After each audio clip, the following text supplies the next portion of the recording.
This is Retro Sports Radio. Visit RetroSeasons.com for more sports history. San Francisco Giants faced the Montreal Expos at Olympic Stadium for a Sunday afternoon game on May 4th, 1980. The Giants had a successful season for the first time in a decade in 1978 when they finished 16 games over 500 under manager Joe Altobelli. The team slipped badly in 1979, however, falling 20 games under 500 by early September. Altobelli was fired and Dave Bristol took over as skipper for the final few weeks of the season. He would continue as manager for the 1980 season. There was a lot of excitement brewing in Montreal under manager Dick Williams. In his third year with the club, he was able to lead the Expos to 95 wins in 1979, finishing just short of the NL East title to the Pirates. The team shifted to more youth in the offseason, saying goodbye to veterans Rusty Staub, Tony Perez, Rudy May, and Dave Cash. This audio recording is from the San Francisco radio broadcast featuring announcers Lindsey Nelson and Hank Greenwald.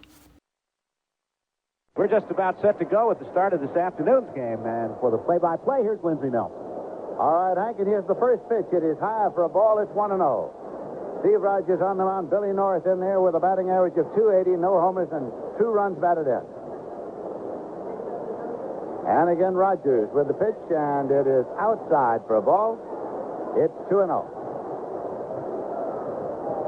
The batter is standing in shadow, and the pitcher is in bright sunshine, although the temperature is considerably lower today than yesterday in Montreal.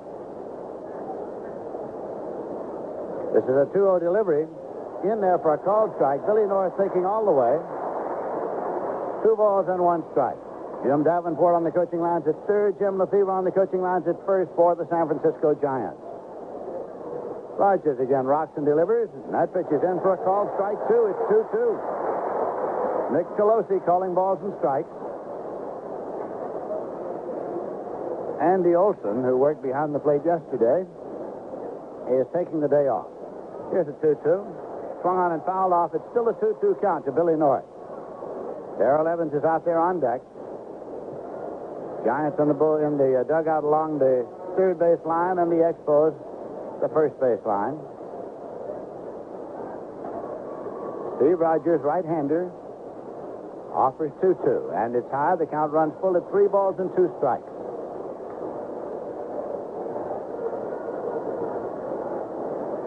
Rogers tugs at the bill of his cap, steps up onto the rubber as Billy North comes back in at the plate. And the 3-2. Swung on and fouled off. Continuing count of 3-2.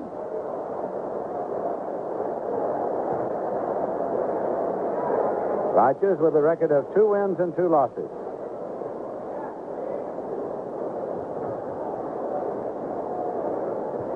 Here's a 3-2. Swung on, hit on the ground to second base. Bernazard has it. Goes over to first, and there's 1 away. That will bring up Darrell Evans, hitting .231. He has 3 homers and 7 runs batted in.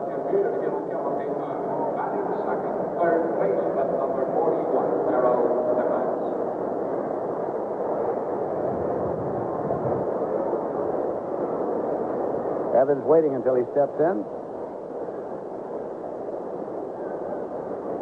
They play him to pull in center. Andre Dawson swung well around toward right. First pitch is low and inside for a ball. It's 1-0.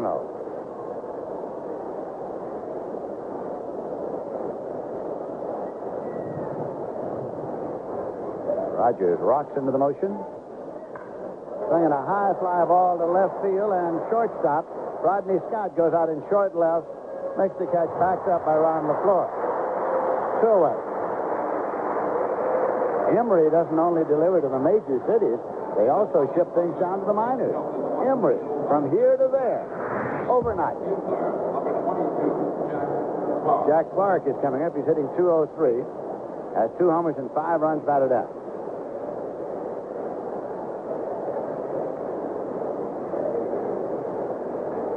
Outfield defenses line straight away. Here's Rogers with the pitch, and it's inside high for a ball, 1-0.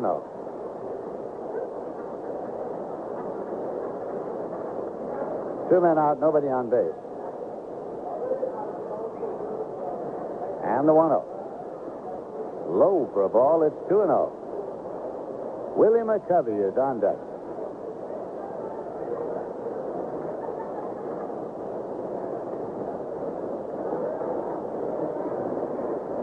Gary Carter sends out the sign. Here's the 2-0 delivery. Hung on, and it is foul back. Coming back is Carter, but he can't get it. It's across the screen into the seats behind home plate. So it goes to 2 balls and 1 strike.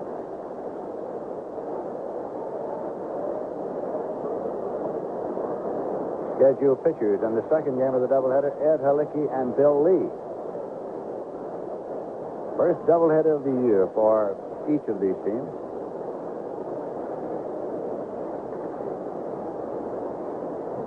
Here's the 2-1. Swung on and missed. 2 balls and 2 strikes to Jack Clark.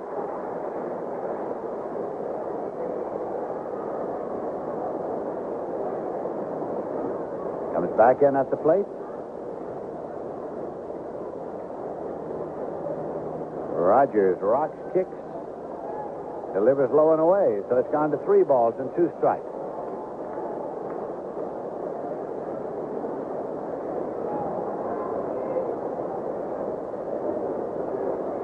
Just takes a little breather now, looks for the sign. Delivers 3-2. Low walked him. So Clark goes down to first to become the first Giant base runner of the day, and that will bring up Willie McCovey. McCovey, who yesterday hit a home run, his first of this year, 521st of his career, tying him for 8th place on the all-time list with Ted Williams.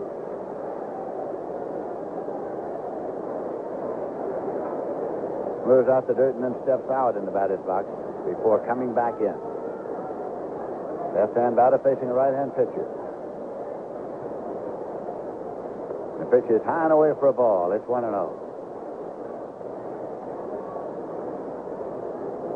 Warren Cromartie, the first baseman, is holding against Jack Clark with 2 men out.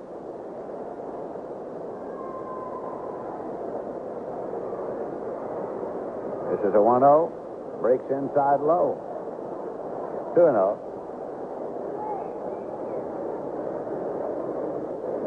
Steve Rogers, 1-1 last year against the Giants. His lifetime record against San Francisco is 6 wins and 6 losses. He sets up. Tries a fastball outside. 3-0 now to McCovey, with Terry Whitfield waiting on deck.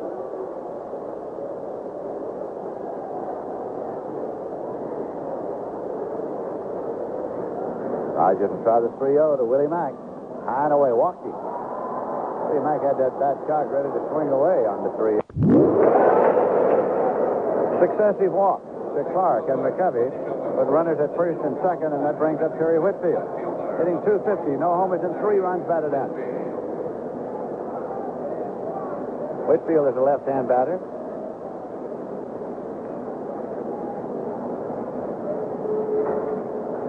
Two years ago, Steve Rogers had elbow surgery. Came back last year to get 13 wins. Sets up. Checks runners first and second.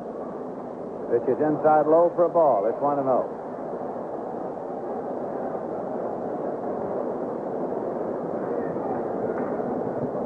Rogers takes a deep breath out there on the mound, trying to get composed, settle down. Giant runners lead first and second. Pitch is in there for a call strike on the inside corner. Terry Whitfield doesn't think so. Points with the bat, trying to show Nick Colosi, the plate umpire, where he thought it went. 1 ball and 1 strike.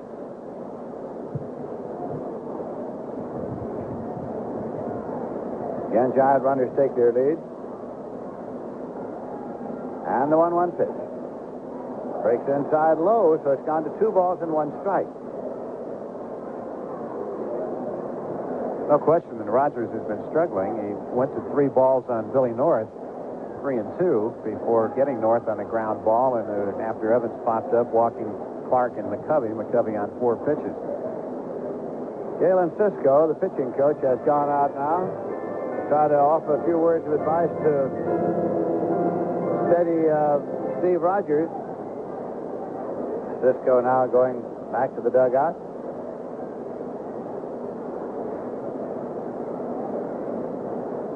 Whitfield back in at the plate. Giant runners lead first and second. The count is 2 balls and 1 strike with 2 men out. Rogers sets up. Kicks and delivers. That is low for a ball, so it's gone to 3-1 now to Terry Whitfield. Rogers is 1 pitch away from loading the bases. Rennie Stennett is on deck.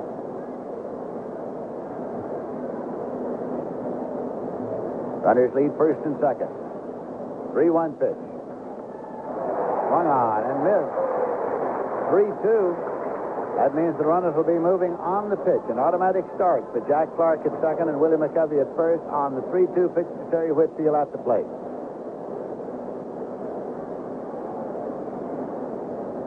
Rogers takes his time. Runners lead. Now bluffed by Rogers. He whirled and did not throw. Clark going back to the bag at second. Nobody covering. Infielders did not move. So again, runners lead. Whitfield is waiting. Runners go. Swung on, hit up the alley in right center field, and it's going to be all the way to the wall, 1 hop. 1 run is scored as Clark comes across. McCovey is around third. He's coming home. McCovey scores as the throw goes to second. Whitfield with a double and 2 runs batted in, and the Giants are out front with a 2-run margin here in the top of the first inning. An advantage in having the runners going on the 3-2 pitch. They were able to score both of them as the ball was slammed up the alley. 1 hop to the wall in right center field by Terry Whitfield. Now with the runner at second and still 2 men out, Rennie Stenett's coming up. Well, there's another case with a 2-out walk coming back to haunt Steve Rogers after getting the first 2 men out and walking successive batters, getting behind a Whitfield, and really cost him. Stenett's hitting .274. No homers and 3 runs batted in. Swung on, hit on the ground to third. Ken Maka has it. He's up and throwing across to Cromartie in time. Side is out, but the Giants got 2 runs on a hit, and they left 1 in the middle of the first inning. The scores the Giants 2 and the Expos coming to bat.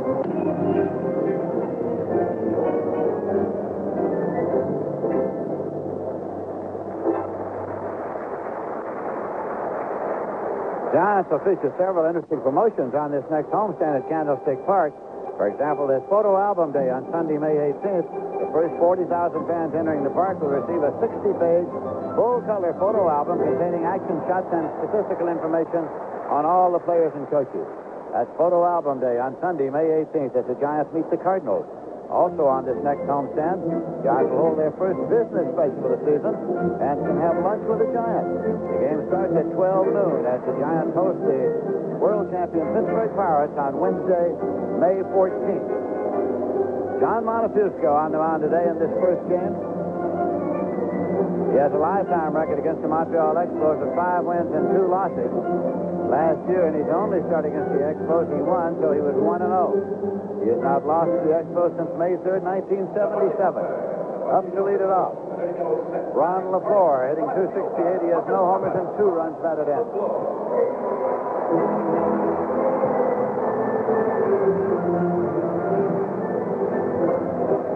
Billy North getting some sunglasses. Taken out by Perry Archibald, the associate trainer, and now North is returning to his post in center field. In brilliant sunlight, the left fielder, Terry Whitfield, is in complete shadow. Right fielder, Jack Clark, is in the sunlight as well. He's checking to see how he stands with the sun.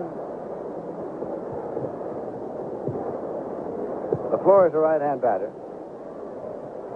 Montefusco assures himself that everyone is ready, turns to look in. Pick up the sign from Milt May. Has it, rocks into the motion. It counts first pitch, and it's hit in the air to right center field. North and Clark, and North is called, and North makes the catch. So LaFleur on 1 pitch is fly to center. Guess it was a good thing he went and got those glasses. I guess it was, because he certainly had to look up into the glare. Rodney Scott coming up. Rodney Scott playing shortstop again today. And he's been moved up to the number 2 spot in the batting order. He is a switch hitter batting left, hitting .195. He's been used sparingly. Bill Allman is here and in uniform. Day before yesterday, he fouled the ball off his foot that caused a considerable bruise. And Chris Spire still has a back ailment. That pitch is in for a called strike. It's 0-1 to Rodney Scott. Andre Dawson is on deck. Giants are leading 2-0. The Expos are batting in the bottom of the first inning. Ball is bunted and missed, and it's a strike. So it's 0-2 to Rodney Scott. Tried to drag the ball up the first baseline. Count to him now is 0-2. Ozzie Virgil is the coach at third base, and Felipe Alou is the coach at first base for the Montreal Expos. Virgil and Alou both former Giants. Here's the 0-2. Swung on and missed. Struck him out. First strikeout of the day for the Count. 2 men are out, and that'll bring up Andre Dawson. Hitting .246. He has 4 homers and 12 runs batted in.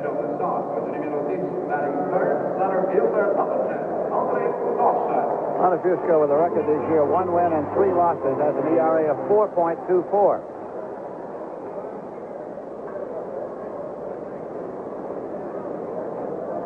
Dawson bats right. Outfield straight away. Swing and a miss, strike 1.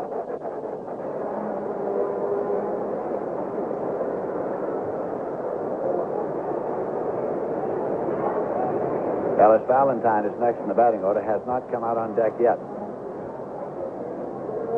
In there for a called strike. Dawson watched it over. He was in the strike zone 0-2. Montefusco walks down out of the turf behind the mound, having gone ahead of Dawson with an 0-2 count.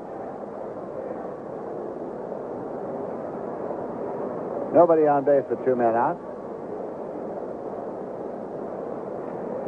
And the pitch. Swung on, hit on the ground, threw in the center for a base hit.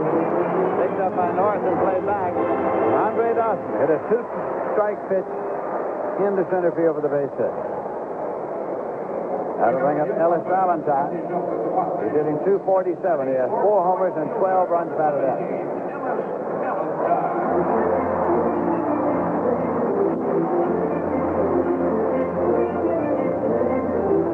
Valentine bats right.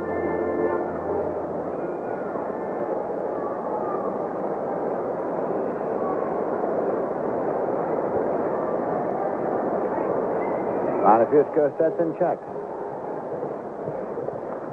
Swing and it popped up foul, coming back and out of play. Into the seats behind home plate. 0-1 to count to Ellis Valentine.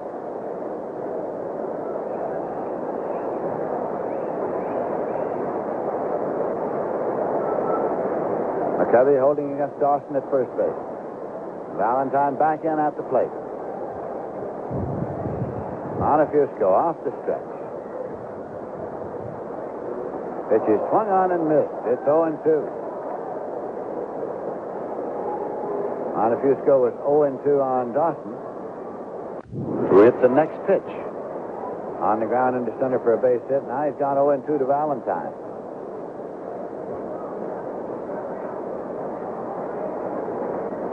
Montefusco sets and checks. Runner goes, and the pitch is in for a call, strike 3. So they're out of the inning. The throw went through, but wasn't necessary, because the inning ended when the called strike 3 went through to Valentine. 2 strikeouts in the inning for Montefusco. There is a hit, 1 man left, and at the end of an inning, the score is the Giants 2 and the Expos nothing. Want full-size luxury at a comfortable price? Yeah, Chevy's got it. This is Lindsey Nelson with Hank Greenwald at Olympic Stadium in Montreal. I'm sure by now you are aware that in this bilingual city of Montreal, the announcements at the ballpark are made first in French and then in English. Up to lead it off will be Milt May. He's hitting .255. He has 1 homer and 11 runs batted in. First time all weekend I've known in which order they were making those announcements. Glad you told me that. You don't have any trouble hearing them, though, do you? The volume all right? No, volume is just fine. Here's the pitch to the left-hand batter. It's outside. 1-0. Matter of fact, I suspect they're hearing them in the Bay Area without benefit of any electronic aid. It's entirely possible. Milt May holds that bat high as he waits for Steve Rogers to deliver, and has a swing and a ground ball to second. Bernazard knocks it down, picks it up, plays to first in time. Not handled cleanly, but handled by Tony Bernazard, the second baseman. Fans right now at Chevron get up to $90 off the regular station price of a set of 4 Atlas Golden Air 2 steel-belted radial tires. Cash in now at participating Chevron stations through May 31st. Johnny LeMaster is coming up. He's hitting 175, no homers and 5 runs batted in. Steve Rogers with the pitch. Swung on and missed. It's strike one. Got on the elevator today with Tony Bernazard, and he's smaller than I am. I thought he just came back from Churchill Downs. He looked like he'd ridden in the Derby. Here's the 0-1. Swung on and popped up to deep short. Rodney Scott has gone out and called, and Scott makes the catch. Well, I'm glad to hear you can get on elevators. I was thinking about riding in and reserving one. It's not all that easy, really. Well, you have to have a lot of patience, but eventually it shows up. Montefusco is coming up now. He is 1 for 9 at the plate this year, hitting 111. Bats right.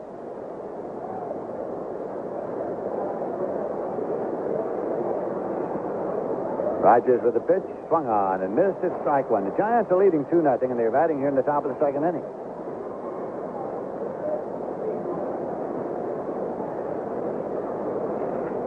They play him, of course, to go to the opposite field.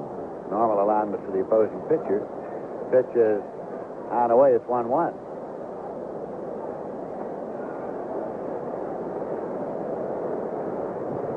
Here's the 1-1 pitch. Low for a ball. It's 2-1. Nobody on base with 2 men out. Carter sends out the sign, and here's the 2-1. Swung on and foul back. It's out of play. 2-2 count to Montefusco. Billy North swinging a couple of bats on deck.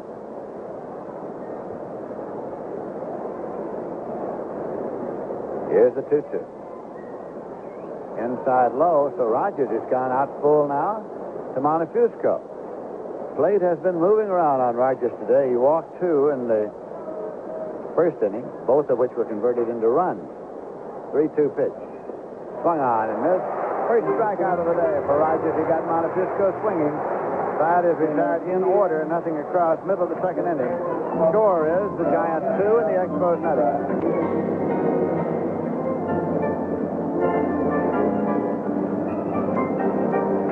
The strikeout by Steve Rogers was the 1,000th of his Major League Baseball career. He struck out Montefusco, who is taking his warm-up pitches just now. You don't think Mike Stadek's going to ask him for the ball, do you? He might. First trophy case. Ball game's underway in the major leagues today, and the first of a doubleheader at New York. The Mets lead the San Diego Padres 3-2 after an inning and a half. Aurelio Rodriguez has homered John Curtis against Kevin Coble. The Cubs in Cincinnati scoreless after 3. Rick Russell against Charlie Leibrandt. Cleveland failed to score in the first inning of their opener with Toronto, and Toronto has scored 4 times on a grand slam by Otto Velez. Jerry Carter's up to lead it off now. Hitting .260 for the year, 2 homers, 9 runs batted in. He bats right. Montefusco's pitch is in there for a called strike. It's 0-1.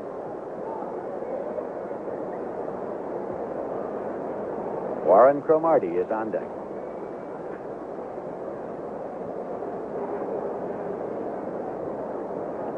Carter back in at the plate. Count delivers, and this one is hit third base, second by Evans over to first in time, and he's out. Darrell Evans fielded the smash and made the play on to McCovey in time to get Carter, so there's one away. And that'll bring up Warren Cromartie, who's hitting .314. Marty has 4 homers and 9 runs batted in.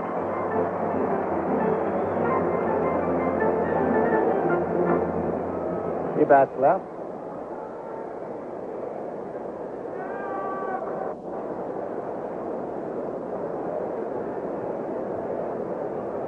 Milt May flashes a sign for Montefusco. Swung on, foul off down the left field line into the seats and out of play. So it's strike 1 to Warren Cromartie.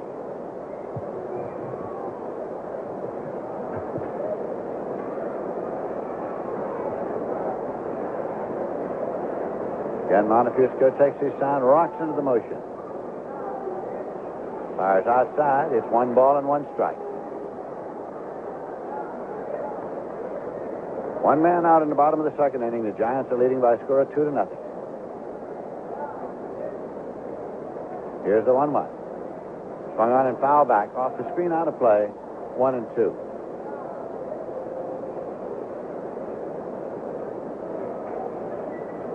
The mound is still in sunshine, and the home plate area, of course, is in shadow for the duration of the day.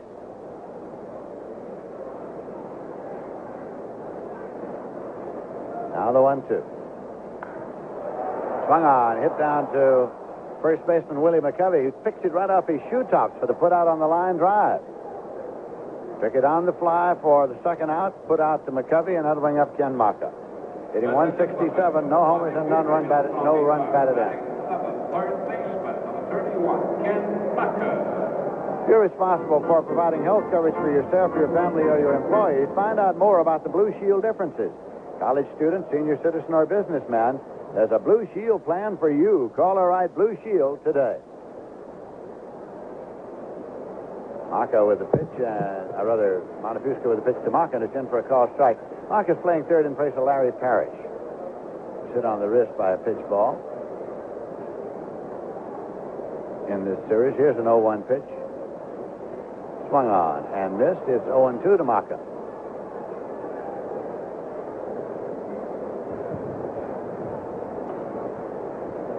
Montefusco walks back behind the mound for a moment. Parrish had his right wrist x-rayed yesterday. X-rays were negative. Swung on, hit down the left field line, and it's going to dip in there for a base hit. One hop to the wall. On the way to second is Maka. Jerry Whitfield up at the ball, plays it back, and in with a double is Maka. A two-out double. That will bring up Tony Bernazard. Bernazard's hitting .244, one homer and one run batted at.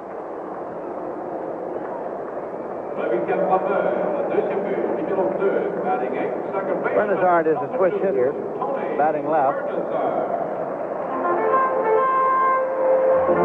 Had been batting number 2 in the order, but now with Rodney Scott playing shortstop, Dick Williams, the manager of the Expos, put Bernazard down to number 8 and Scott up to number 2. The pitch is low for a ball. It's 1-0. Steve Rogers has moved up on deck.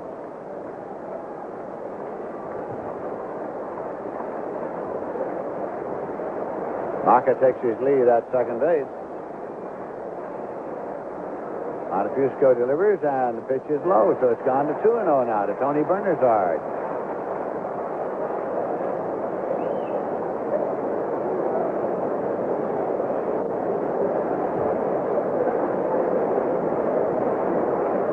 Montefusco again, setting it up. Kicks and delivers 2-0. Low, he's gone 3-0. Aware, of course, that the pitcher Rogers is on deck. Rogers had 2 hits this year. He's 2 for 9.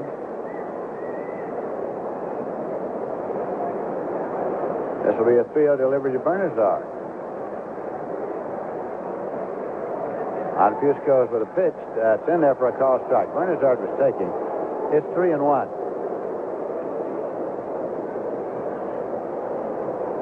Bernazard looks down to Ozzie Virgil, who runs through the signs for him now.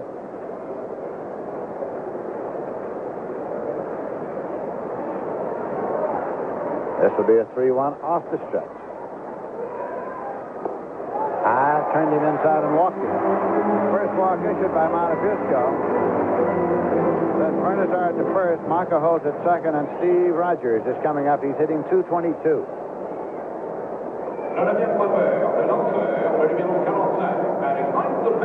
Giants are leading 2-0. The Expos have 2 men on. Rogers is a right-hand batter.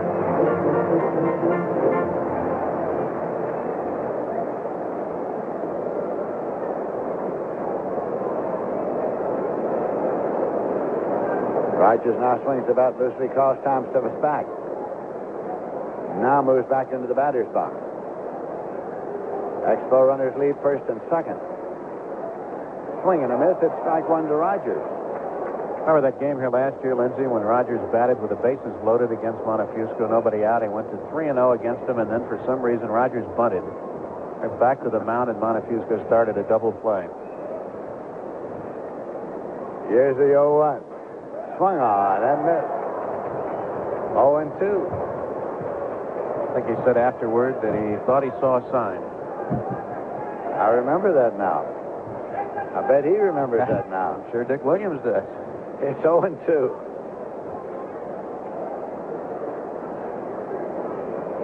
Runners lead first and second. Low for a ball. It's 1-2. He studied petroleum engineering at the University of Tulsa. So he's dabbled in the two most lucrative professions on the face of the earth, petroleum and baseball. 1-2 the count. Runners again lead first and second. That's low for a ball.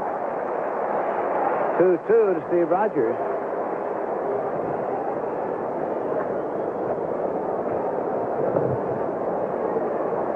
He stays right in the batter's box. Montefusco looks into Milt May. Big 2-2 pitch coming. You try to make this one the pitch of decision. And it's in there for a call, strike 3. He looked at it. Third strikeout for Montefusco. The side is retired. There was a hit. There was a walk to a left. Hank Greenwald will be here for the play-by-play in just a moment. At the end of 2, the score is the Giants 2 and the Expos nothing.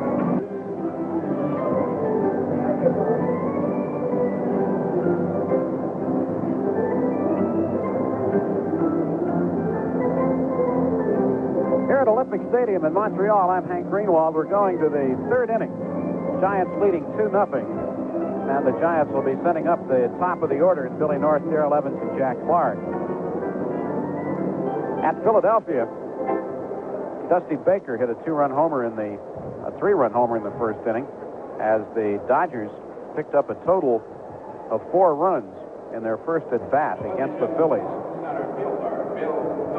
Philadelphia coming to bat. Dave Goltz for Los Angeles, and Randy Lurch will be pitching for the Phillies, although I'm not sure how much longer after giving up 4 runs in the first inning. Billy North leads it off here in the Giants' third. North opened the ball game by grounding to second base. Rogers getting him on a 3-2 pitch. Rogers throws to Billy North, who looks at a fastball down low. 1 ball, no strikes. First game of 2 here at Olympic Stadium this afternoon on a rather chilly but sunny day. Rogers' next offering to Billy North sails outside. 2 balls and no strikes.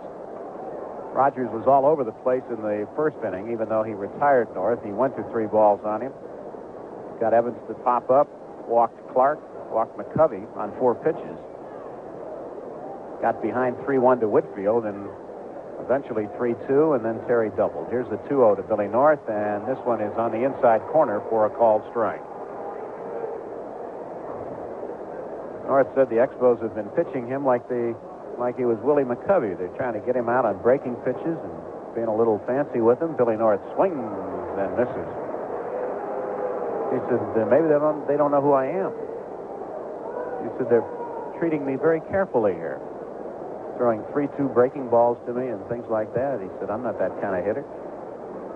Here is the 2-2 pitch on the way to North, and he started his swing. He held up. Third base umpire Doug Harvey said no, he did not go through with it. So the count is full, 3 balls, 2 strikes. So Rogers is confronted with the same situation that faced him when North batted last time. They went to 3-2.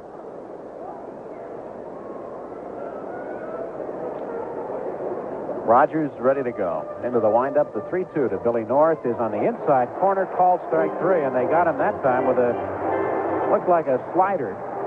Hit the inside corner. So Billy North strikes out, looking. 1 away, and the batter will be Darrell Evans.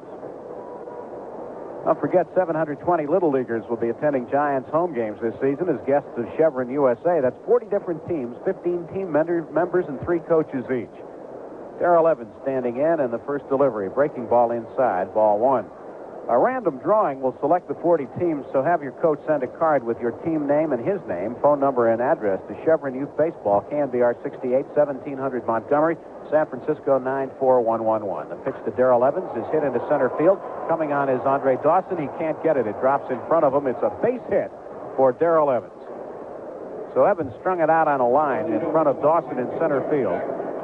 Giants have their second hit of the afternoon, a base runner with one out here in the third inning. And the batter is Jack Clark. Remind you on that Chevron Youth Baseball, only one card per team, and cards must be at KNBR by 5 p.m. May 27th. No purchase necessary.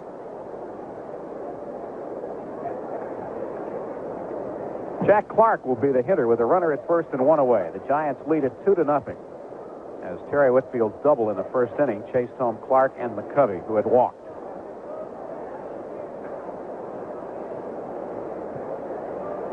A lot of concern about the early season play of the Expos.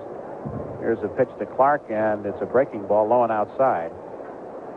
Of course, it's not that unusual in any town where a ball club gets off to a slow start. That's all you read about or hear about. And Montreal is no different. Pitch to Clark hits foul up the third baseline, where it's one-handed by Jim Davenport in the third base coach's box. But I suppose after the way the Expos played last year, with the success that they had, carrying the Eastern Division race right down to the final day, that fans expected them to come tearing out of the starting gate this year. Well, that did not happen. 1 ball, 1 strike to Clark, a lob throw to first base, and Evans is back. Expos have won 7 of their first 19 ball games. And even at that, they're only 5 games behind the Cubs. Evans is running. The pitch is swung on and popped up. Evans is going to have to retreat. He should make it. Rodney Scott makes the catch near second base. So Giants had a hit and run on, and Clark popped it up. There are 2 away, and the batter will be Willie McCovey. Giants and Expos have won the same number of ball games. The Giants, having played 3 more, have a greater number of defeats. Giants played 18 straight days before getting a day off, which is most unusual early in the season. Evans leads away at first. The pitch to McCovey, breaking ball inside and low. 1 ball, no strikes. Willie McCovey, center of conversation following yesterday's ball game, having hit that home run. Tied him with Ted Williams at 521. 8th highest total in Major League history. Here is the pitch to Mack, and it's a fastball high and away. Covey said he'd like to take aim on Mickey Mantle's 536. Well, he'd need 16 to pass Mantle. Here's the 2-0 pitch on the way to McCovey. He swings and misses. Ball seemed to dip down around the knees. Mantle is in 6th place on the all-time list. McCovey's next target would be Jimmy Fox at 534, Mantle at 536, and Harmon Killebrew appears to be a little bit out of reach. McCovey, fastball outside corner, strike 2 called. 2 balls, 2 strikes. Rogers moving the ball around on McCovey, coming inside and low, and then up and away to this left-handed batter. Evans lengthens out his lead. 2-2 pitch on the way. Off-speed delivery. Strike 3 called, and McCovey is out. The side is retired. He threw him a breaking pitch and got it in there. 3 strikeouts for Rogers. No runs, a hit. A runner is left after 2.5. The score is the Giants 2 and the Expos nothing. Between 8 and midnight on KNBR Good Times 68.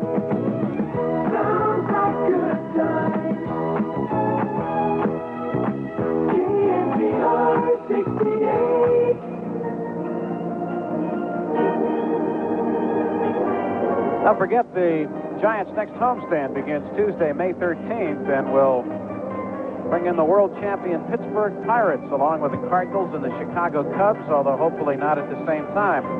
The Pirates will begin the 8-game homestand on Tuesday night, the 13th at 7:35, followed by a pair of afternoon games, Wednesday, May 14th, which is a business special, and will begin at 12 noon, and then Thursday, May 15th. Tickets for all those games can be purchased at the main box office at Candlestick Park from 9 until 5 Monday through Friday, and at the Giants' downtown location, 170 Grant Avenue, from 9 until 9:30 to 5:30, Monday through Saturday. Ron LaFleur leads it off here in the Expo third, and the first pitch from Montefusco is high and outside, ball one.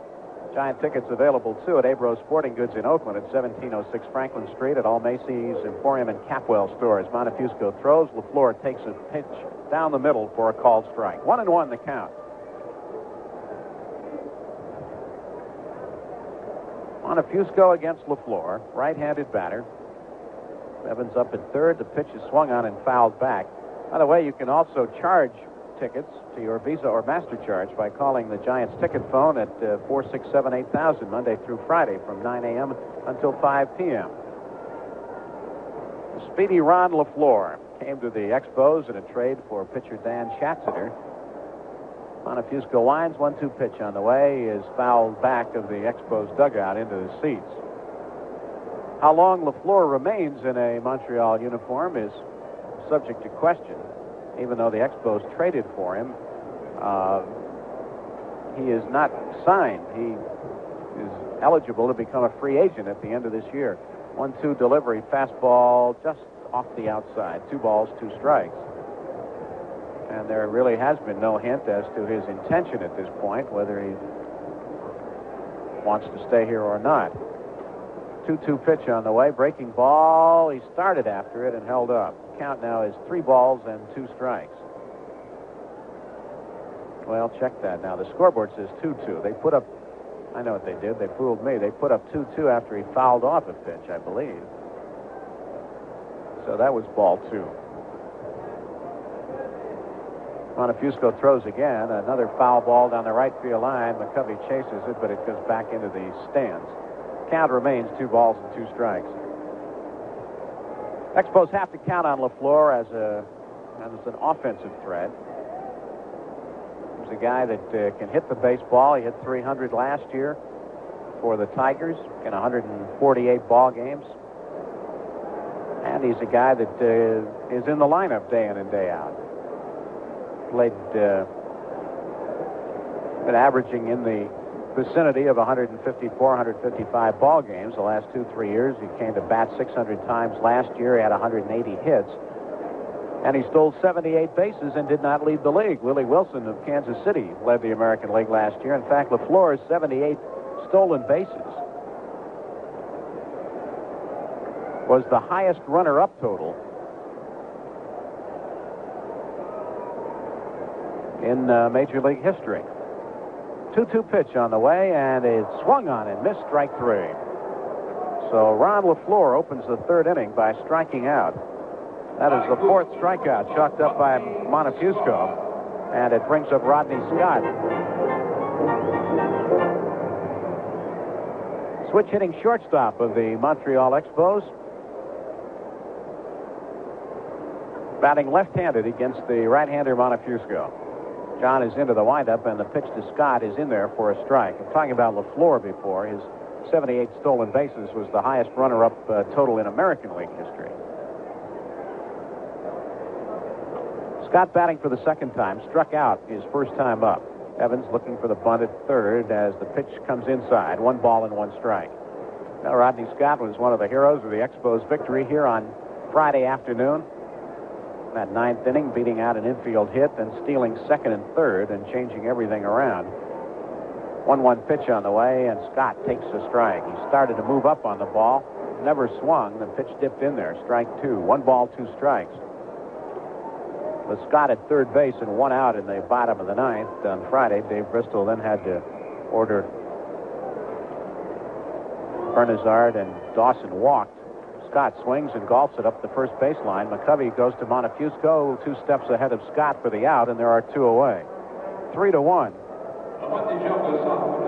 And then, of course, on Alice Valentine, with the bases loaded, drove a base hit to right field, and that scored the winning run.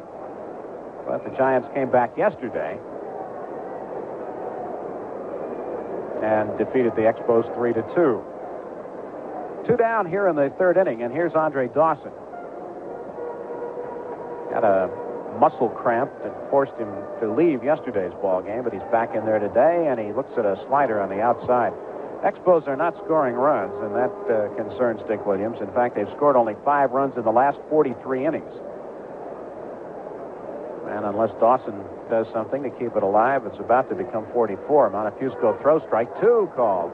That may be part of their problem, is when you try to analyze a club that is not doing much offensively, and you find generally that they're taking a lot of pitches and not being very aggressive with the bat. And perhaps this is what is happening right now to the Expos over this stretch of games over the last 4 or 5 ball games.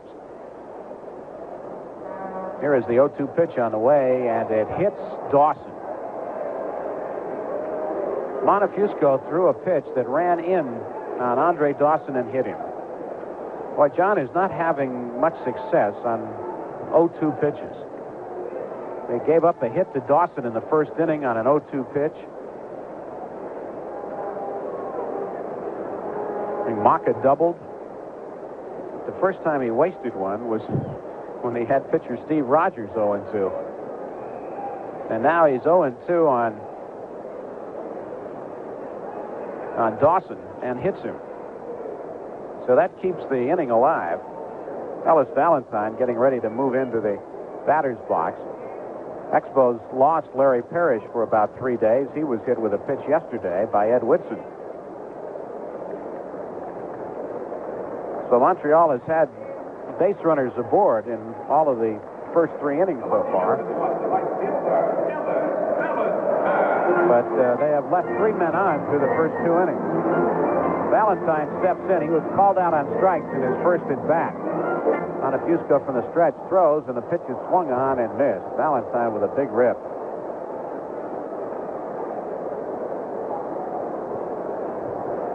Matter of fact, I think Montefusco even went after Valentine 0-2 in the first inning. And that got him on a called third strike, which is a little surprising, too. Here's the next offering, and it's a fastball outside. 1 ball and 1 strike. There are some ball clubs whose philosophy is that you fine a pitcher if he gives up a hit on an 0-2 pitch, because 0-2 in the count, you certainly have 1 or 2 you can play with. Move to first base. Dawson is back. Theory being, why give up a hit on an 0-2 count when you can waste a pitch and perhaps get a batter to swing at a pitch that's not in the strike zone. Valentine waiting. Montefusco throws. Breaking ball down low. 2 balls and 1 strike to Ellis Valentine, batting in the bottom of the 3rd inning. Giants leading 2-0. First game of a doubleheader here at Montreal. Giants will move on to St. Louis some point in the evening, and will open a 3-game series with the Cardinals starting tomorrow night at Busch Memorial Stadium. Montefusco gets a new ball. McCovey standing on the bag at first. Dawson leads away. He's got good speed. Dawson is running. The pitch is outside. The throw to second base. Bounces in front of Stennett. And Dawson is in with a stolen base.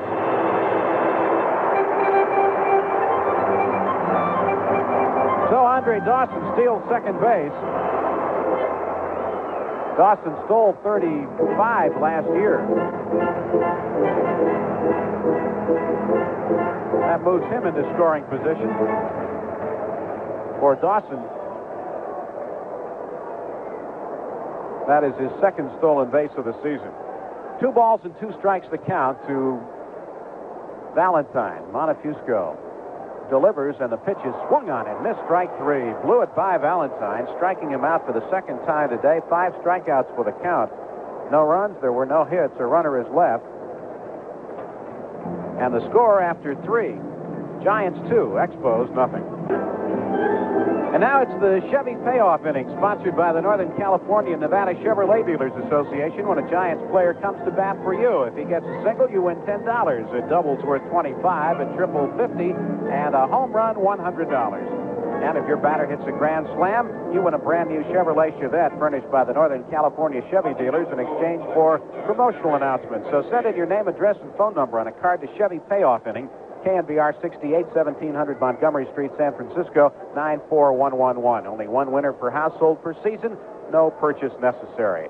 Terry Whitfield is going to lead off the inning, and he'll be batting for Rick Herndon of San Leandro.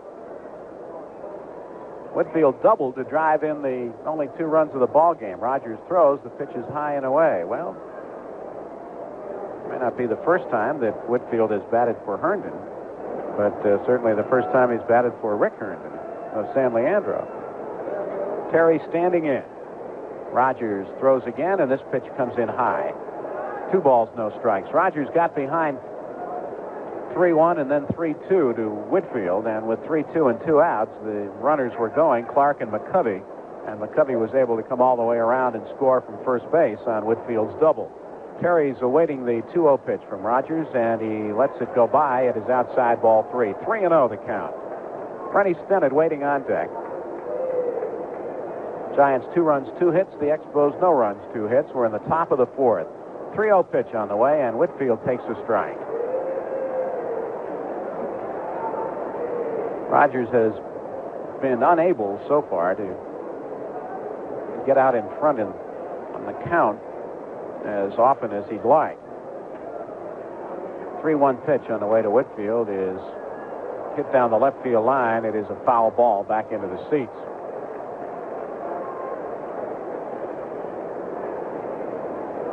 Rogers shared the lead league in shutouts last season. Pitched 5 shutouts, tying him with Joe Niekro and Tom Seaver.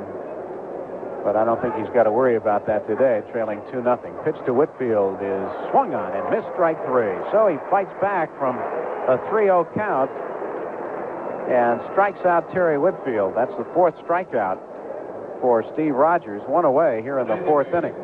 And Rennie Stennett will be the batter, and in our payoff inning, he'll be batting for David Marks of Sacramento. Stennett grounded to third his first time up. Rennie's average has been climbing steadily. The first pitch is taken for a strike. Average is shot up about 46 points in the last 4 games. Stennett has had 7 hits in his last 16 trips to the plate, and the delivery is swung on and hit towards second base. Bernazard to his right makes the play to first. 2 down. So Stennett grounds out. And with 2 away, Milt May will be the batter, and in our Chevy payoff inning, he'll be batting for Tony Harden of Menlo Park.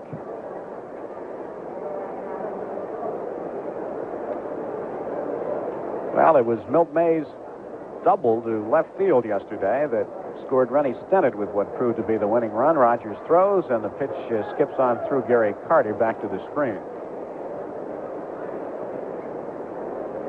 May at the plate in the top of the 9th inning, and Stennett at first. Manager Dave Bristol put the hit and run on. Stennett was off with a pitch, and May's double down the line and left was able to score him. There's a pitch in there for a called strike to Milt May.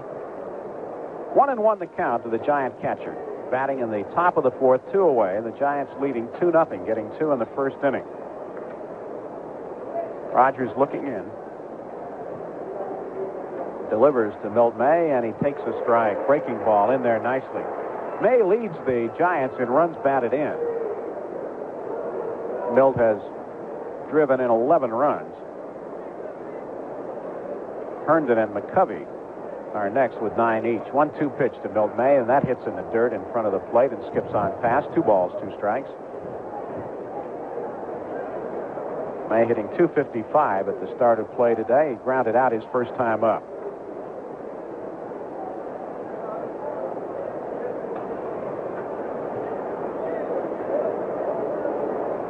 It's only 400 feet to straightaway center field. Power alleys 375, and down the lines 325. Rogers winds, and the 2-2 pitch to Milt May. Strike 3 called on the inside corner, and the side is retired.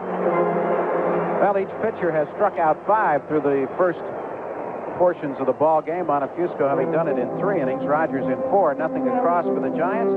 After 3.5, Giants 2, Expos nothing.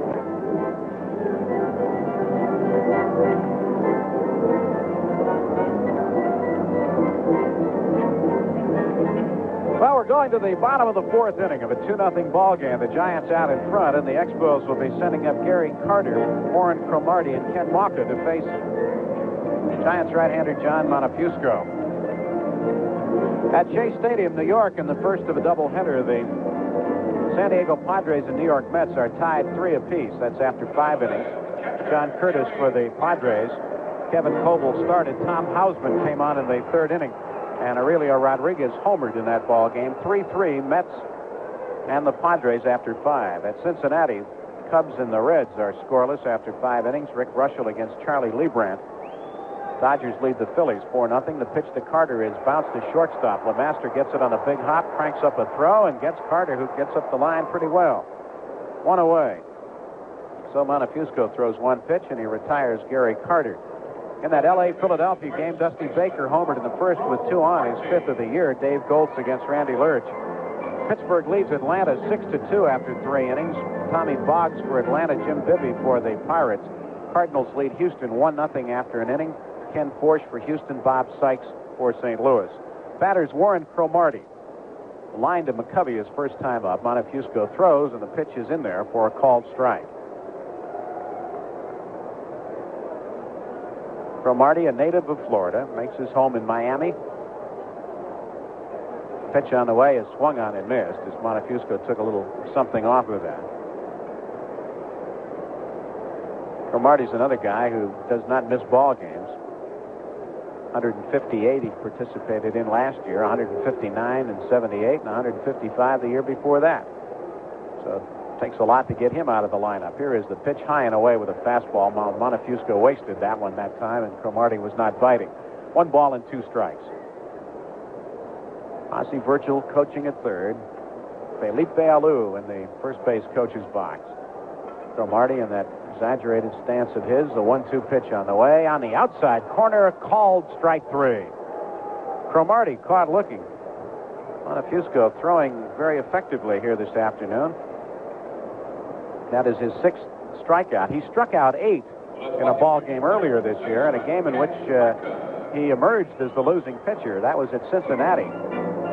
Struck out 8 Reds, but he gave up 2 home runs that day, 1 to Concepcion and 1 to Dan Dreesen. The 1 to Dreesen proved to be the margin of difference. It came with a man on, and the Reds won that game 5-3. Ken Maucha, the batter, had a double his first time up. Montefusco misses outside with his first delivery. Maucha in the lineup because of the injury to third baseman Larry Parrish. Montefusco winds and throws, and the pitch is swung on and missed. 1 ball and 1 strike to count.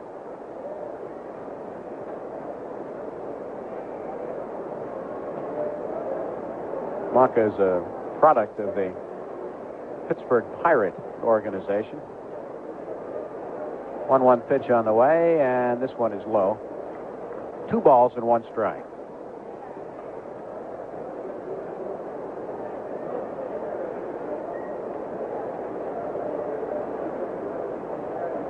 Maucha, right-handed batter.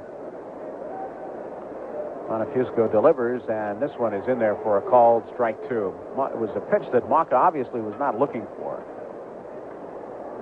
Ball sailed toward the inside portion of the plate, and Maucha was looking for a breaking pitch because he started to reach across the plate, and the ball was running in on him. 2-2 pitch on the way, and it is swung on and missed. Strike 3, and the side is retired. Montefusco now with 7 strikeouts through the first 4 innings. Nothing across for the Expos, and the score after 4, Giants 2. Expos, nothing. We're going to the 5th inning. The Giants lead the Expos 2-0. And Johnny LeMaster will be getting ready to lead it off for the San Francisco Giants. If you missed last night's scores for any reason, let me catch you up to date. Atlanta beat Pittsburgh last night 3-1 in a ball game that went 10 innings.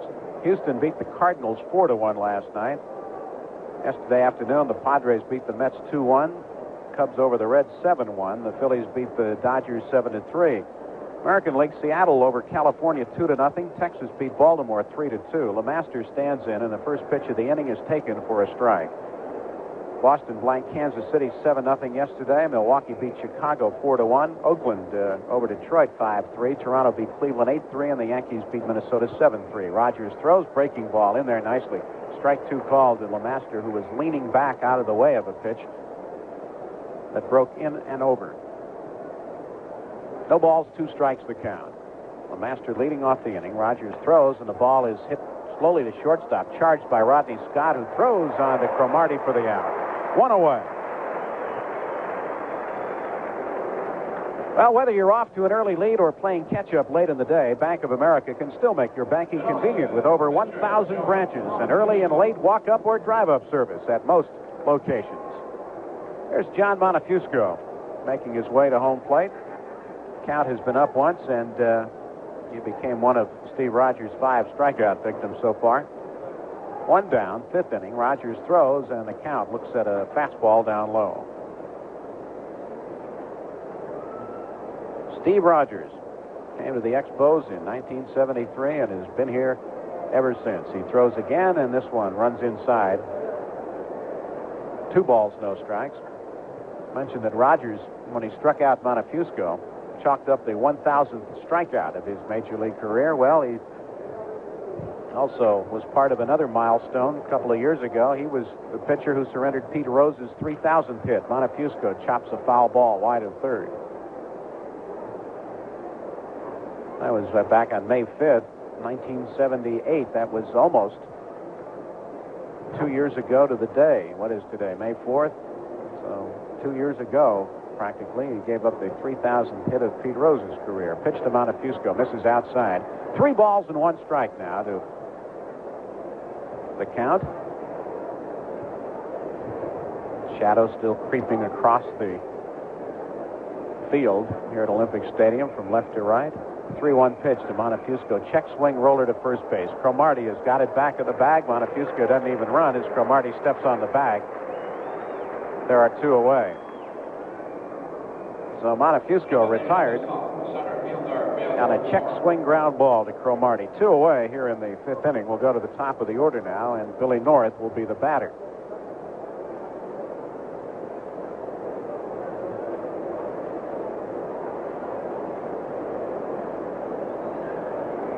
The course of his major league career to this point, Rogers has pitched 4 one-hitters, but has yet to achieve the big one. Pitch to Billy North is outside for a ball.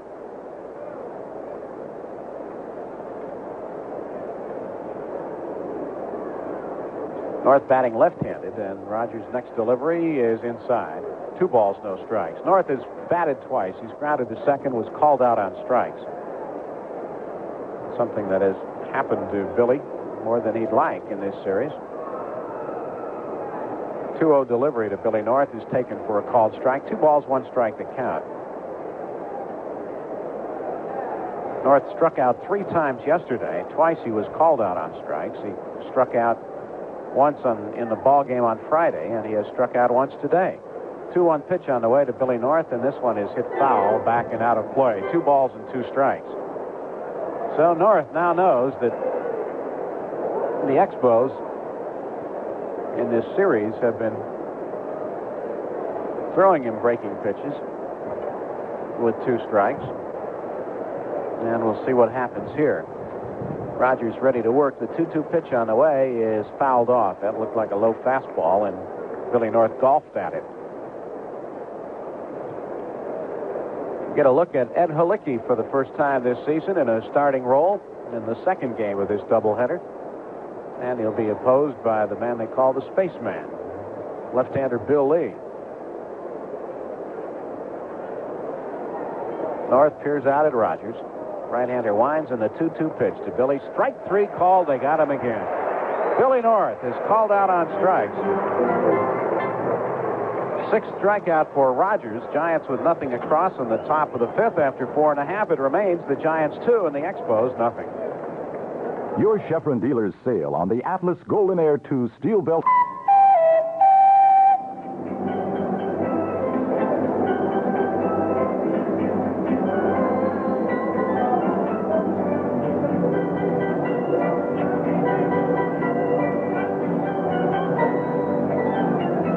Well, tomorrow the Giants move on to St. Louis to open up a 3-game series against the St. Louis Cardinals.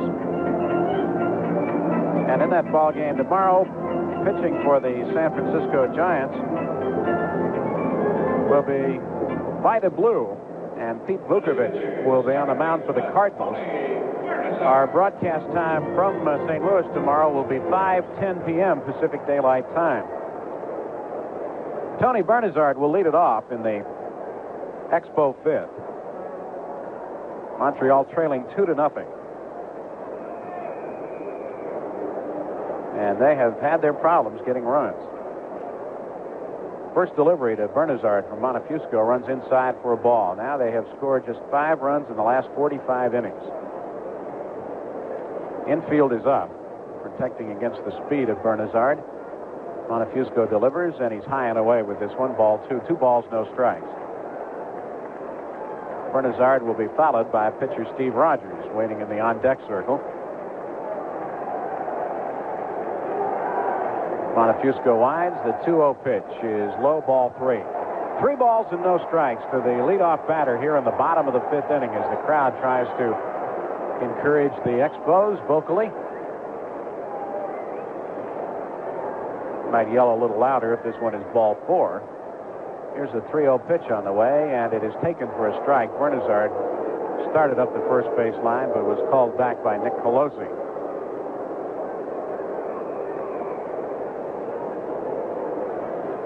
Montefusco has struck out 7. He has walked 1, but is in danger of losing Bernazard with a count of 3-1.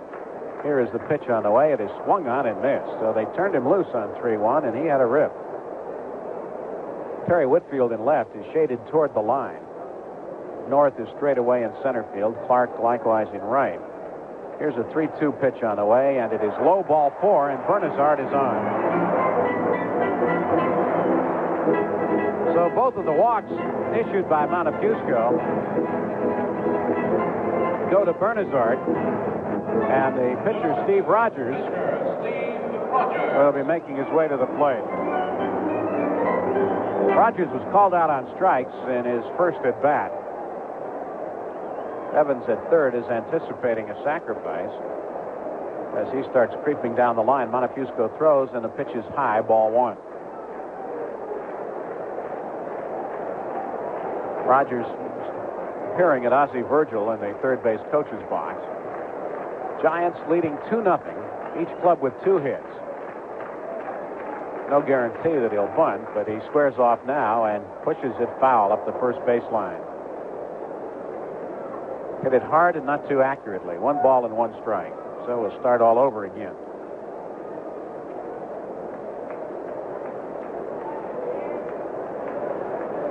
John Montefusco. Lifetime against the Expos, 5-2. Throw to first base, and Bernazard is back.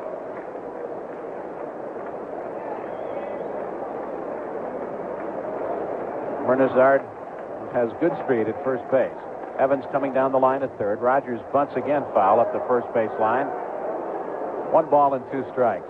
Fans don't seem to like that. They expect that pitchers should be able to bunt and register their displeasure in the traditional manner.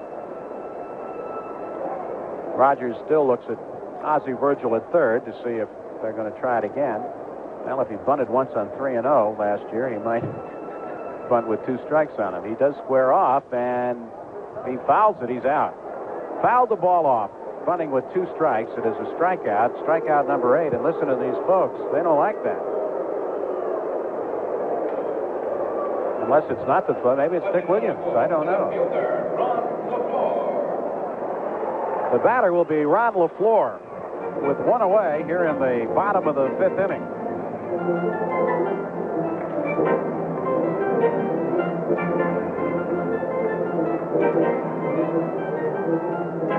Expos scored in only 1 inning yesterday. That was in the 7th inning when they got both of their runs in that 3-2 loss to the Giants. Bernazard leads away at first. LaFleur, the batter, is flied to center and struck out. Montefusco throws, and the pitch is swung on and missed.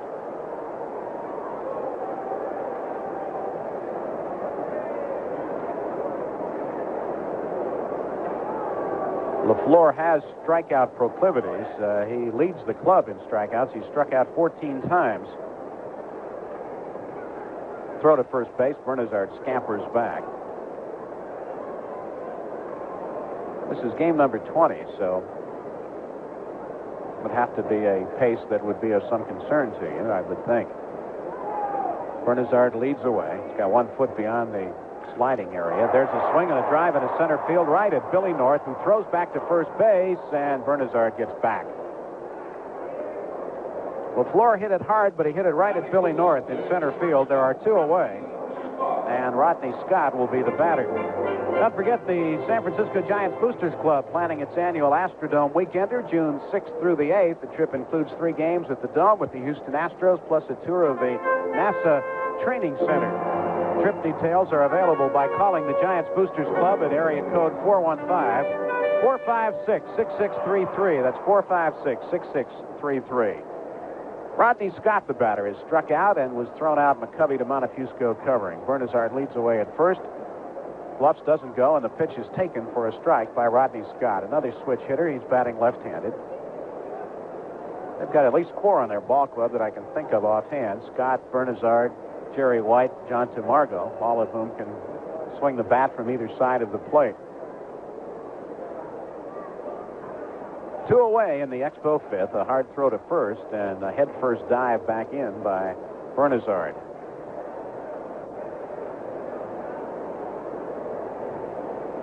Scott keeps that back foot planted in the box, even though he steps part way out. Montefusco from the stretch, a pitch out, and Bernazard was not going. 1 ball and 1 strike.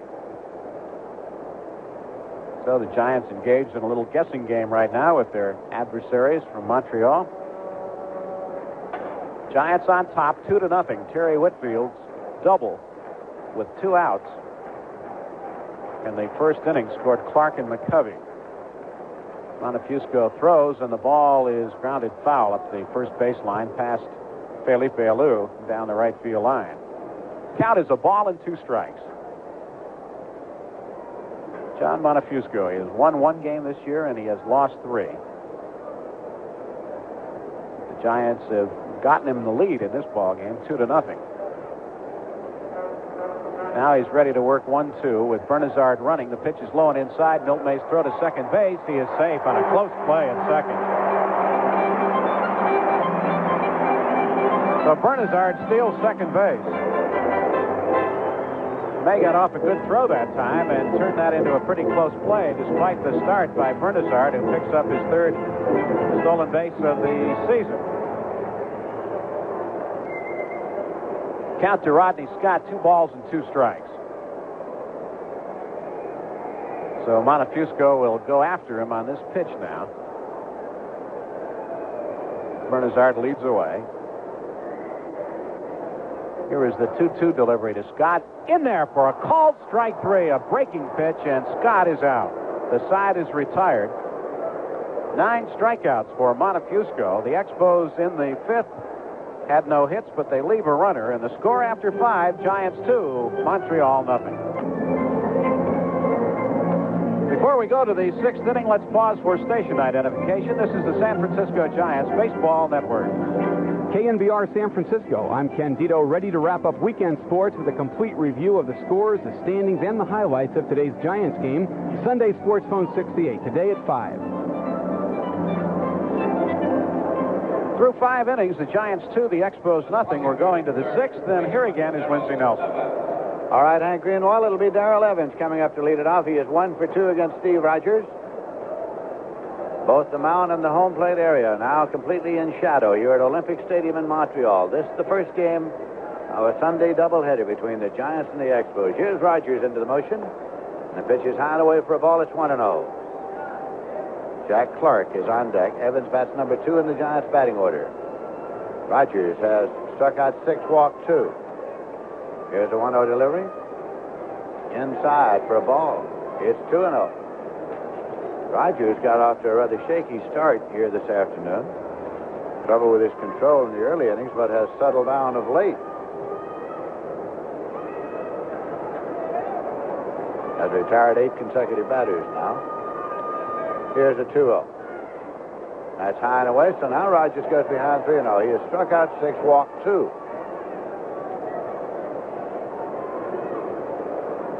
Evans has looked to Jim Davenport to see if he's taking 3-0. And he is, and it's in there for a called strike, and it's 3-1.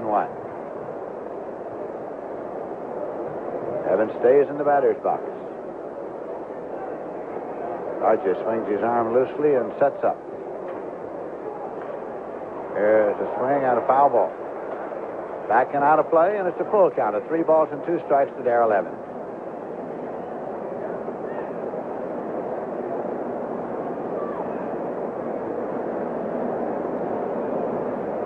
He comes back in now. Nobody on, nobody out. And the 3-2. Low walked him. It's a leadoff walk. Third base on balls issued by Rogers. The right fielder, Jack Clark. Once again, during the 1980 season, the Giants will have special days for ladies and senior citizens. All weekday afternoon games except holidays. Ladies and senior citizens will get $1 off all box and reserve seat tickets. General admission will be just 50 cents. That's all weekday afternoon games, ladies and senior citizen specials. First ladies and senior citizen special takes place on Wednesday, May 14th. Jack Clark's up. He squares to bunt. Bunts the ball first base side. Carter out to get it. Makes the play to first to Cromartie. So it is a 2-3 sacrifice, advancing Evans to second base. Jack Clark with a sacrifice bunt. Willie McCovey coming up with a shot at getting another run in here now for the Giants. And the top of the 6th inning, McCovey walked and later scored in the 1st inning. He struck out in the 3rd inning.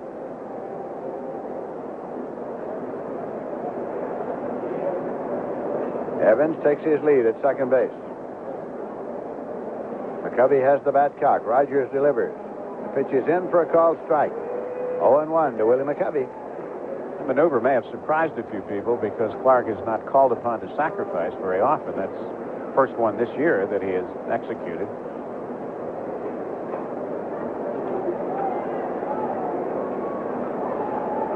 Here's the pitch, and it is swung on and hit on the ground to first. Taken by Cromartie. It goes to the bag. Evans goes over. Evans on the pitch had been moving back to the bag at second, as Rogers had not turned that way, but the shortstop had made a move and was out of position, but McCovey grounded out to first base unassisted. Evans to third, 2 away. Terry Whitfield is coming up now. He had the big hit, the double to drive in 2 in the 1st inning. He struck out in the 4th. Galen Cisco goes out to the mound again. Well, they've got first base open, and the left-handed batter Whitfield at the plate. They may be discussing how to pitch to him in this situation with the right hand hitting Stennett to up next. Or then again, they might have been talking about where they're going to have dinner. Who knows? But that may very well have entered into it. Matter of fact, as it turned out, it wasn't Cisco, it was Dick Williams, the manager, out to talk to Steve Rogers. So Whitfield steps in. Whatever they've decided has been decided, and Rogers is going to work straight away. Evans leads down the line from third. Whitfield watches in there for a called strike. The hits are all even in this game, 2 each. Giants got 2 early runs on a Whitfield double. They play him straight away and deep. Here's the 0-1. Outside high. It's gone to 1 ball and 1 strike to Terry Whitfield. Rogers walks around behind the rubber, takes a little breather. Now steps up to look in as Evans leads down the line from third. 1-1 pitch to Terry Whitfield. Outside high. It's gone to 2 balls and a strike. 2-1. Whitfield back in, pounds the plate, swings the bat loosely a time or 2.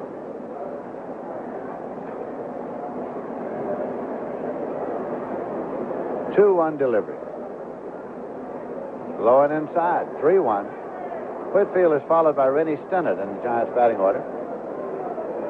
They're going to put him on now. An intentional walk is being ordered, and it'll be scored as an intentional walk to Terry Whitfield. Rogers off the stretch, deals outside, ball 4. 4th walk issued by Rogers. Gives the Giants runners first and third, brings up Rennie Stennett, who's been up twice and grounded out strike twice. Stennett started the day with a batting average of 274. Stunner was talking about yesterday how they got him out his first 2 times up, and then he got base hits his last at bats. He said some days when he gets a hit his first time up, he didn't get a hit the rest of the day. So maybe he's just a late game hitter. Hopefully.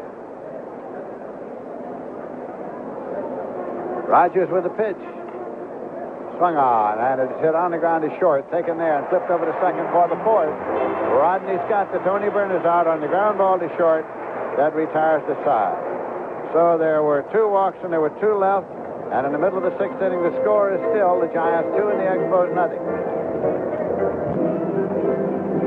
The Montreal Expos will be coming up here in the bottom of the 6th inning with Andre Dawson, Ellis Valentine, and Gary Carter to face John Montefusco. The count has struck out 9 in 5 innings. He has walked 2, has allowed 2 base hits.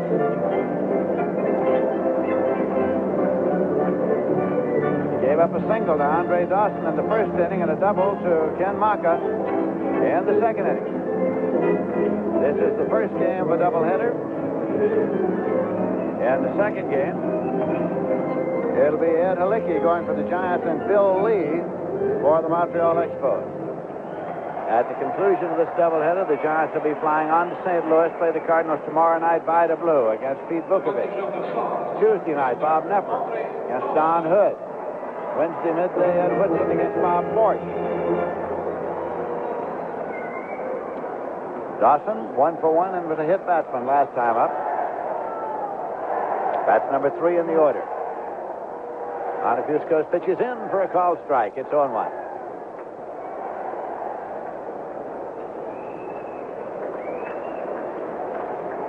Count looks in to Milt May to get his sign. The 0-1 is high for a ball. It's 1-1.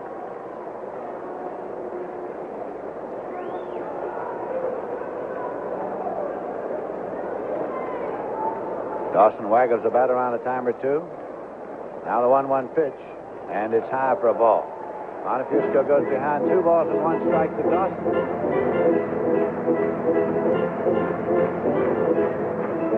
Giants are leading 2-0. This will be a 2-1 delivery, and it's on the way. Swung on and missed. It's 2-2. Play Dawson straight away and deep. Rookie of the Year, his first year up with the Montreal Expos.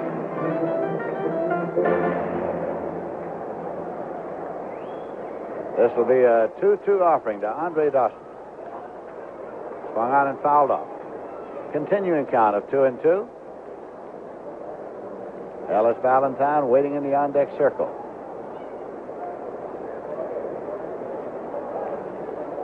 Dawson taps the plate as he moves back in. Montefusco takes the sign. Steps back to rock into his motion and offers 2-2. Swung on and missed, struck him out. Strikeout number 10 for the count.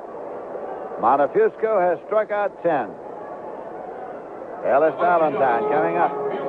Went up twice and struck out twice.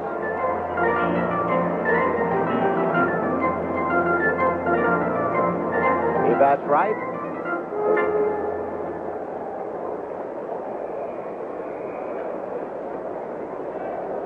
Montefusco with the pitch. Inside low for a ball. It's 1-0. Giants 2 runs, 2 hits. Expos no runs, 2 hits. 1-0. Miss low and away. Montefusco goes behind 2-0 to Valentine. Play him straight away and deep. Here's the 2-0. Swung on and fouled off. 2-1 to Ellis Valentine. He is up there to swing to bat. His strike zone is anything he can reach. Some he can't. 2-1 to Ellis Valentine.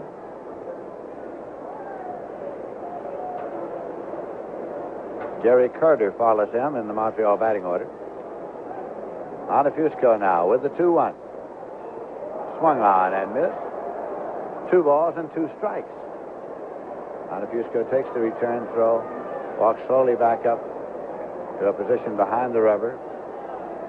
Kicks at it a couple of times. Now, feet even on the rubber. Montefusco has the sign. 2-2 pitch to Valentine. Swung on and hit in the air to right field. Clark moves over, and he makes the catch in right, moving toward the line. 2 away. Carter's coming up now. He's in it twice and grounded out twice.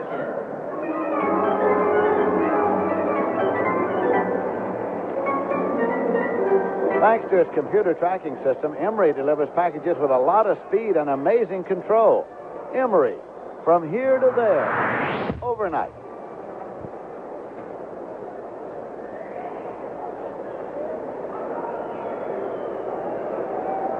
Carter up with 2 men out, nobody on. Watches high and tight for a ball. It's 1-0.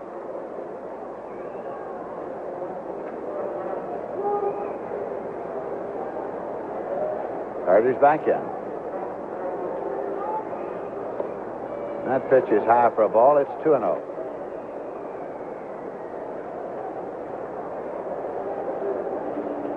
Montefusco takes his time now with a little breather in between pitches, having gone behind to Gary Carter.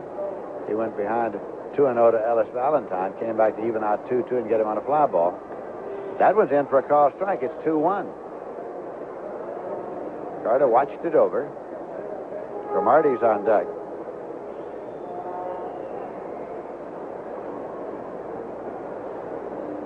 Carter back in with a count of 2 balls and 1 strike.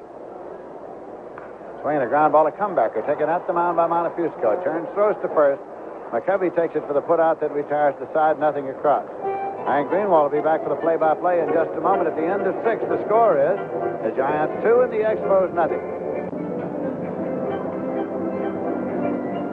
After 6 innings in Montreal, the Giants lead the Expos 2-0.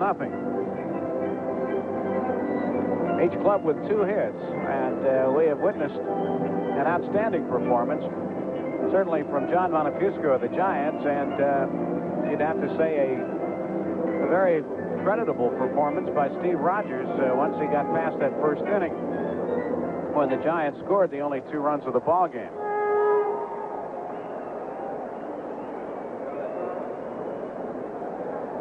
In the 7th inning, Milt May is going to lead it off for the San Francisco Giants. May has been up twice. He grounded to second base and struck out. Montefusco has struck out 10. Rogers has fanned 6. Rogers has walked 4 Giants, but he's allowed only 2 base hits.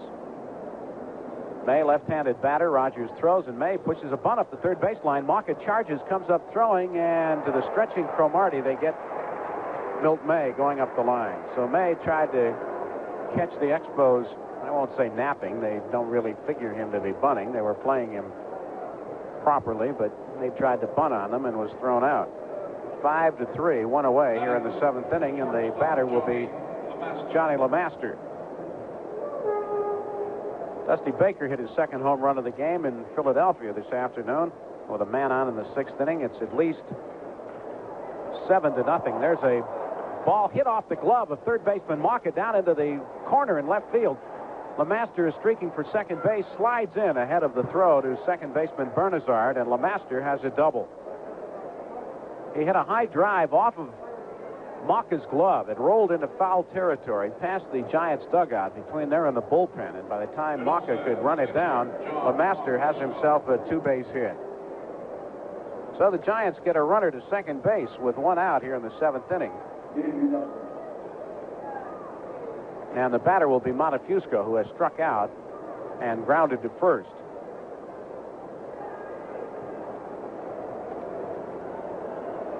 Would certainly aid their cause no end if the Giants could pick up another run here, leading as they are only 2-0. Pitch to Montefusco is swung on and missed. The guys that the Expos have, the power they possess, you sort of feel like you're sitting on a time bomb waiting for it to go off. Expos have not scored many runs this week.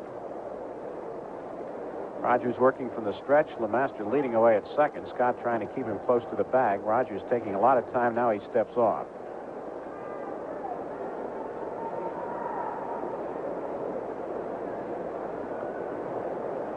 So we'll wait them out and see what happens here. Montefusco steps back in the box. Again, a look back at second by Rogers, who throws, and it's a breaking pitch high and away. 1 ball and 1 strike. Dodgers 7-0 over the Phillies. They're in the 6th inning. It's at least 7-0. Baker's 2 home runs today, his 5th and 6th. Like Freddie Norman throwing in the Expos bullpen. Runner at second, 1 down. Here is the 1-1 pitch to Montefusco, and it misses outside. Rogers thought he might have had a bit of the corner with that one, but plate umpire Nick Colosi says no. Billy North waits on deck. Outfield shallow and around toward right. At least the center fielder Dawson is shading him that way. LaFleur is straight away in left field. Here is the pitch to Montefusco, and it is popped up. Fair territory. Mauka is calling, coming down between the mound and home plate, and the third baseman makes the catch. So Montefusco retired on a pop-up. There are 2 away. The runner remains at second base, and the batter will be Billy North. Well, this Bud's for all the folks out there in the bleachers, the folks who keep the outfielders entertained. Yep, that clean, crisp taste that says Budweiser. Giants and the Expos in the first game of a doubleheader here at Olympic Stadium. Giants leading 2-0, and Billy North stepping in. North has been called out on strikes twice today, 4 times in the last 2 games, and he has struck out 5 times in the last 2 games. Batting left-handed, and the pitch is hit back through the middle. That is going to go into center field, a base hit. LeMaster's around third. Dawson kicks the ball in center field. LeMaster scores standing up. The Giants have another run, lead it 3-0, and that's your Giants replay. Remember that play, and you could win $50 cash from your local J.C. Penney stores. Listen to Frank Dillon, friends, tomorrow morning on KNBR 68 between 6 and 10 a.m. That's tomorrow morning with Frank and Mike. Giants replay brought to you by your local Bay Area J.C. Penney stores. And remember, J.C. Penney is sponsoring T-Shirt Day at Candlestick Park on Sunday, June 22nd. Billy North rips one up the middle to score LeMaster from second base and make it a 3-0 ball game. Well, I'm sure that one felt good to Billy North, who has been struggling at the plate in this series. Giants have their 4th hit and their 3rd run, and the batter is Evans with the speedy North at first. Rogers steps off the mound, driving off the rubber, driving North back to the bag. North leads the Giants in stolen bases. He has stolen 7 times and has been caught twice. And again, he and Rogers bluffing each other. North bluffing toward second, not going. Rogers looking toward the plate, then stepping off the rubber. Now he comes set. North with a short lead. The pitch to Evans is hit foul past first base down the right field line. 0-1 the count to Darrell Evans. We're in the 7th inning of the first game of a doubleheader. The Giants now lead 3-0. Jumped out in front with 2 runs in the first inning, and they've added another here in the 7th. And all of their runs have been driven in after 2 men were out. Whitfield's double came with 2 outs, and the base hit by North here in the 7th inning, scoring LeMaster, came with 2 outs. Rogers looks at first, now throws over there, and North was not very far off the bag.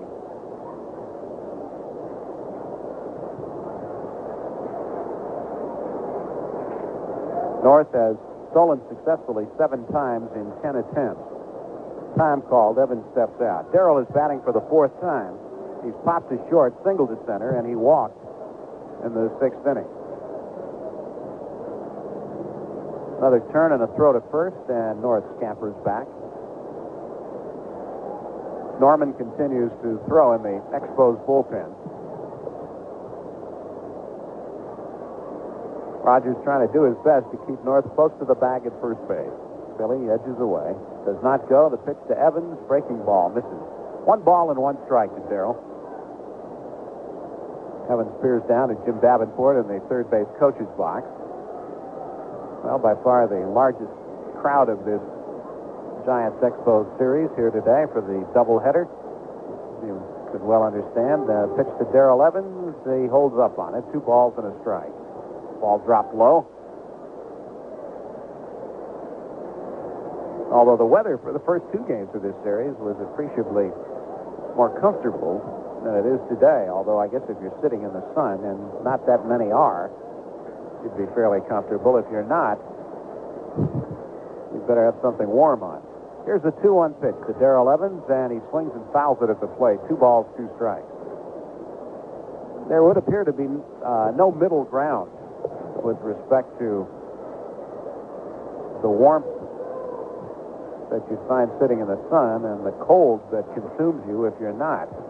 They don't give you any area of the ballpark where you can adjust gradually. 2 balls, 2 strikes, 2 away.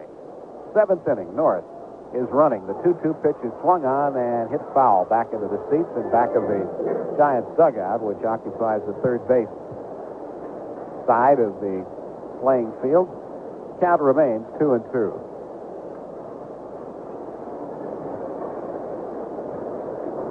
San Diego and the New York Mets going to the 8th inning are tied 3 apiece at New York. That's the first of a doubleheader.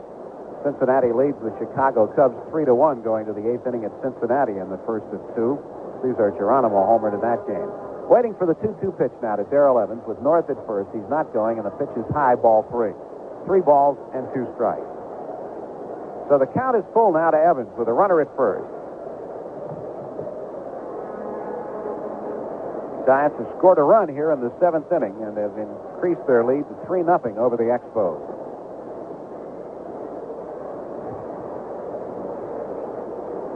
North is running. The 3-2 pitch is hit up the middle. Shortstop Rodney Scott will throw on to first to Cromartie, who drops the ball. North is around to third and turns toward the plate, holds up.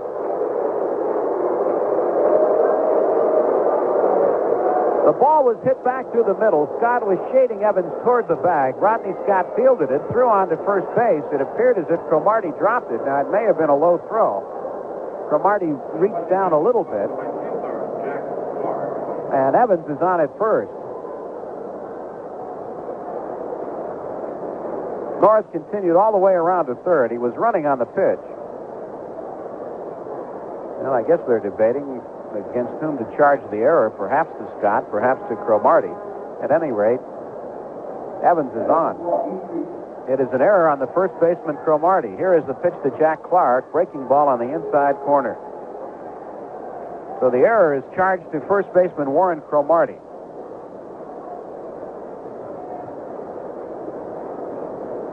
Clark at the plate. Jack sacrificed his last time up. Runners with their lead. 0-1 pitch to Jack Clark, and check swing foul ball back into the seats, back of the first base dugout.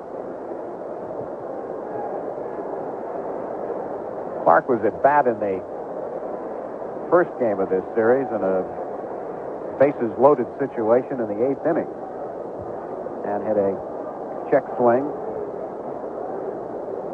ball back to the mound, which resulted in a forced play at the plate. 0-2 the count to Clark. Runners lead. The 0-2 pitch on the way is tapped slowly up the third baseline. Mock is going to barehand it and drops the ball. North comes in to score. Evans goes to second. Clark is on at first. The Giants lead it 4-0.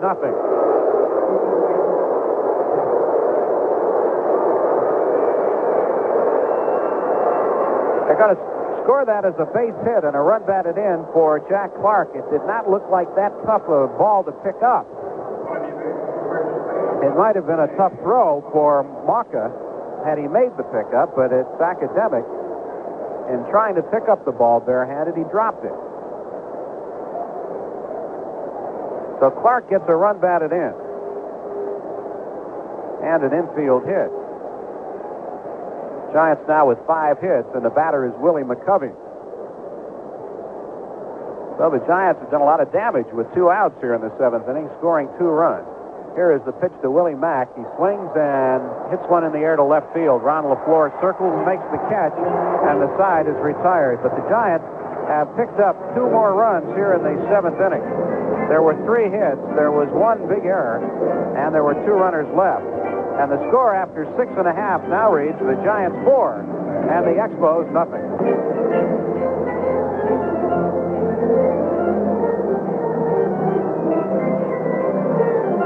Well, here at Olympic Stadium in Montreal, the fans enjoying the seventh inning stretch, which may be the only thing they have enjoyed so far in this game because their Expos are trailing the Giants 4-0.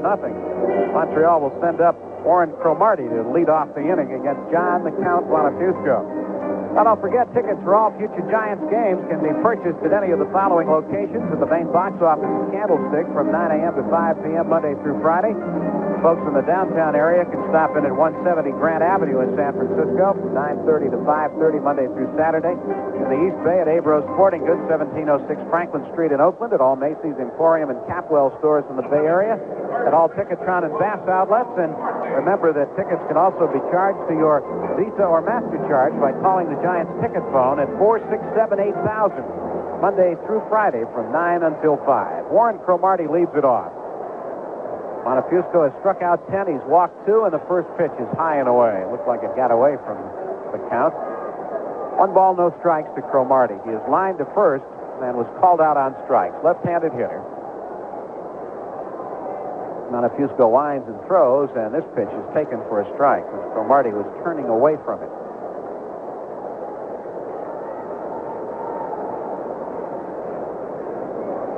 Montefusco has pitched by far his best game of the season, but still a long way from being over. Ground ball to second base, right at Stennett. He'll make the play to McCovey. There's one away.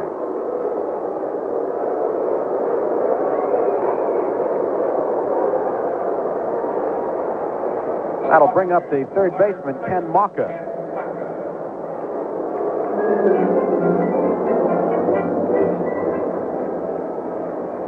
Montefusco's retired 11 of the last 12 men to face him, giving up the walk to Bernazard in the 5th inning. Mauka has doubled and struck out. He drops the bat as if to bunt and takes a pitch high, ball 1. 1 ball, no strikes. Montefusco has 1 complete game, and that was in a victory over San Diego at Candlestick Park. Right-hander throws, and the pitch is high and inside. 2 balls, no strikes to Ken Mauka. Padres picked up a run in the 8th inning. They are leading the Mets now 4-3, going to the bottom of the 8th at New York. John Curtis for San Diego. Reardon is the 3rd Mets pitcher of the afternoon. Coble started. Hausman came on in the 3rd. 2-0 pitch on the way to Mauka, and it's fired right in there for a strike. 2-1 the count to the Expos' 3rd baseman, batting with 1 down, bottom of the 7th. Giants leading 4-0. Giants with just 5 hits, but they've made the most of them. 2-1 pitch on the way. Strike 2 called to Mauka. 2 balls and 2 strikes.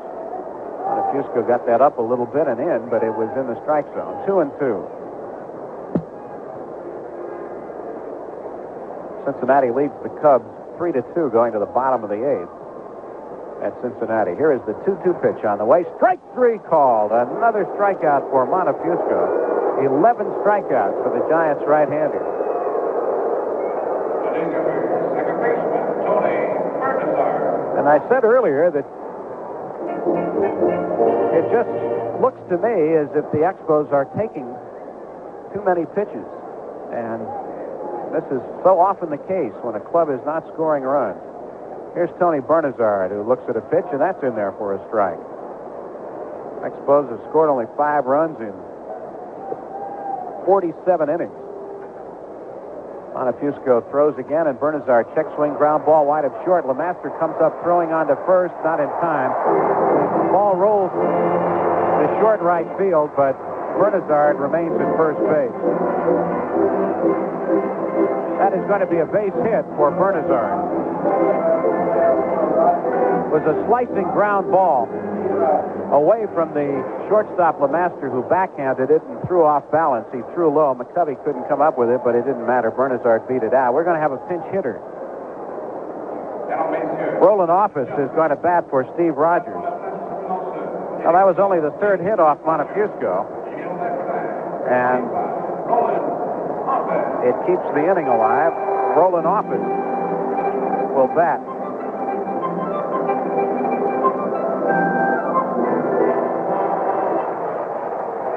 So the former Atlanta Brave steps in to face John Montefusco. Steve Rogers went 7 innings today, giving up 5 hits, 4 runs, 3 of them earned. Struck out 6, and he walked 4. 1 of them intentionally. Office, a left-handed batter. Runner at first.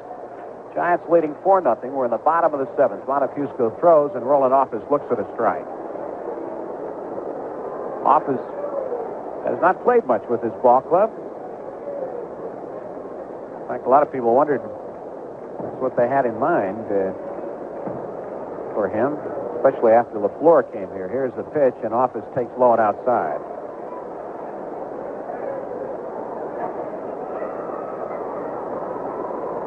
Office has batted only 10 times. He has 3 hits, 1 double and 1 triple among them. McCovey plays behind the runner, Bernazard at first. Montefusco comes set. 1-1 pitch to Roland Office. Slider low and inside. 2 balls and 1 strike the count. Norman continues to throw in the Expos bullpen, and undoubtedly it will be he who comes on to pitch the 8th inning. 2 balls and 1 strike the count to Roland Office. Evans even with a bag at third. The pitch is low, ball 3. 3-1.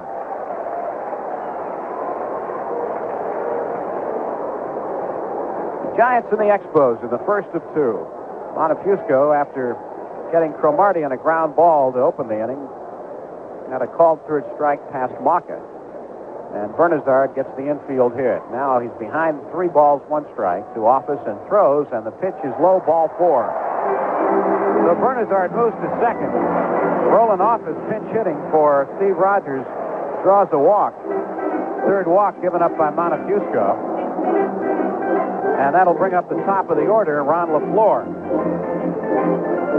It also occasions a conference at the mound among Evans, Milt May, Rennie Stennett, Johnny LeMaster.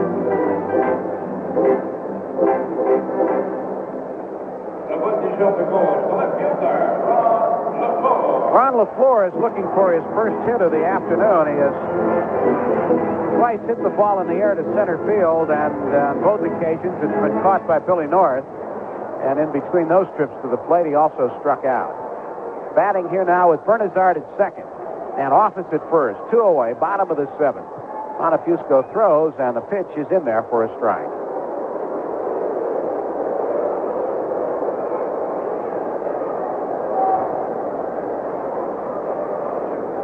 Rodney Scott waiting on deck, hoping he gets a chance to bat here in the inning. Montefusco checks the runner at second base, Bernazard. Delivers to LaFleur outside. 1 ball and 1 strike.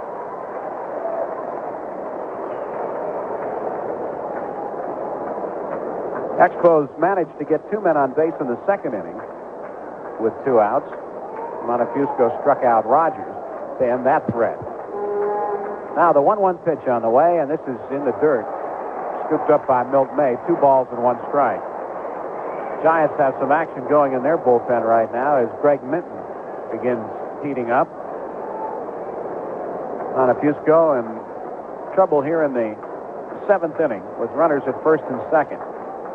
John is ready to work. 2-1 pitch on the way is swung on and hit in the air in the left center field. That is going to go all the way to the wall on 1 bounce. Bernazard scores. Office is around third. They're sending him on the way to third. It's LaFleur. He is safe at third as Evans can't hold on to the ball. The throw to third base looked like it might get LaFleur, but as he slid into third, the ball rolled out of Evans' glove. He was called safe by umpire Doug Harvey. 2 runs have scored. It is now a 4-2 ball game.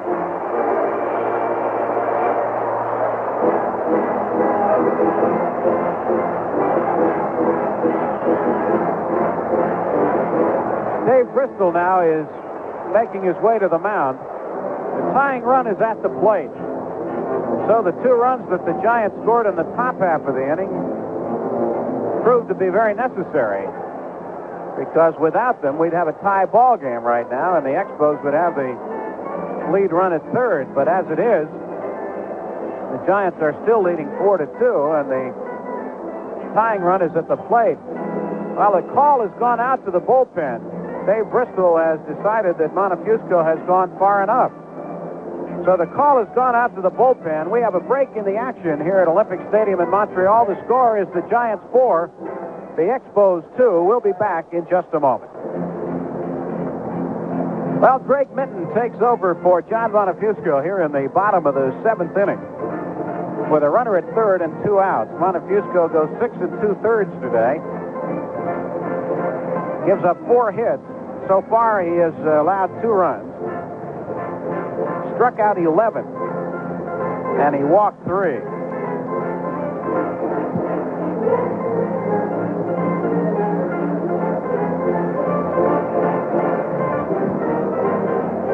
Greg Minton will try to save it now for Montefusco, who can still be the winning pitcher in this ball game, but no matter what happens from here on in, he can not be a losing pitcher if the Giants should end up losing the ball game or falling behind in this inning, because the most runs that can be charged to Montefusco would be 3, and the Giants have 4. Well, Greg Minton this season will be making his 9th appearance, all of them in relief. He's worked 11 2/3 innings, allowed 7 hits, and just 1 earned run. He has walked 4, struck out 3. He has won 1 and lost 1, and has an ERA of 0.75, and has no saves so far. Further note on Greg Minton is that he has pitched 92 1/3 consecutive innings without allowing a home run. The last home run that Minton gave up was on September 6, 1978. That was to Joe Ferguson of the Dodgers, and he has allowed just 1 earned run in his last 25 1/3 innings. But in a situation like this, of course, it's a base hit you worry about, because the run would not be charged to Minton anyway. Here's Rodney Scott, switch hitter, batting left. Greg Minton throws, and Scott runs up the bunt, and the pitch is outside and low, ball 1.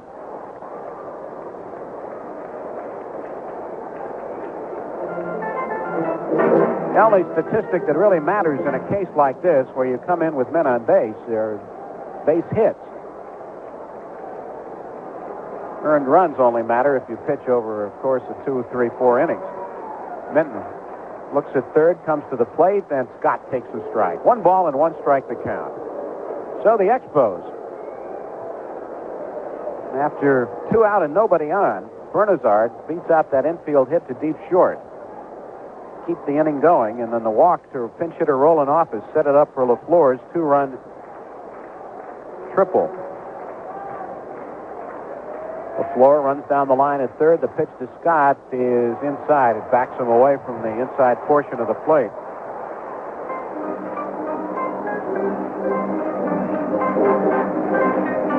Giants and the Expos in a 4-2 ball game here at Montreal. Minton looks at third.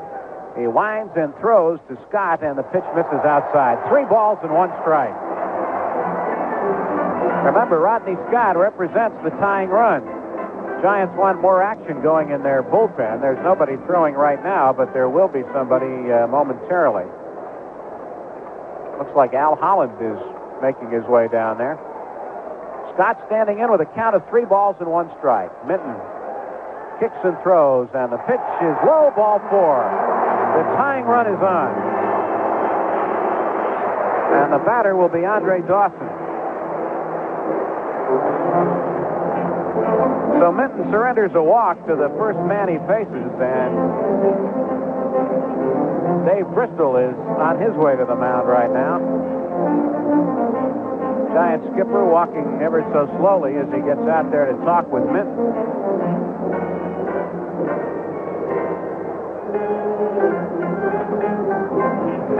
Would not appear as if he's going to make a move in this situation, except to try to encourage Minton to get the side out and get back in the dugout.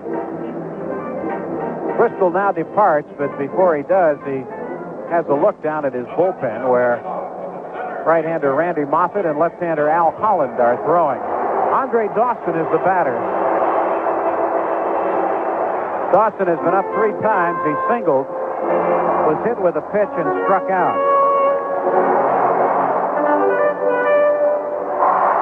Expos have the tying run at first base in the person of the speedy Rodney Scott, who quite likely will be looking enviously at second base and wishing he were there. Minton looks back over his shoulder. Scott is going. The pitch is swung on and fouled at the plate.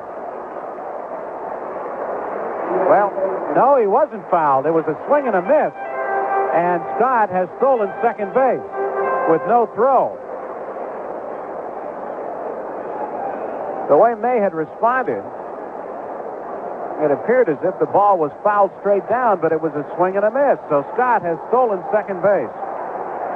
Tying run now at second. Here's the 0-1 pitch to Dawson, and it comes in low. 1 ball and 1 strike.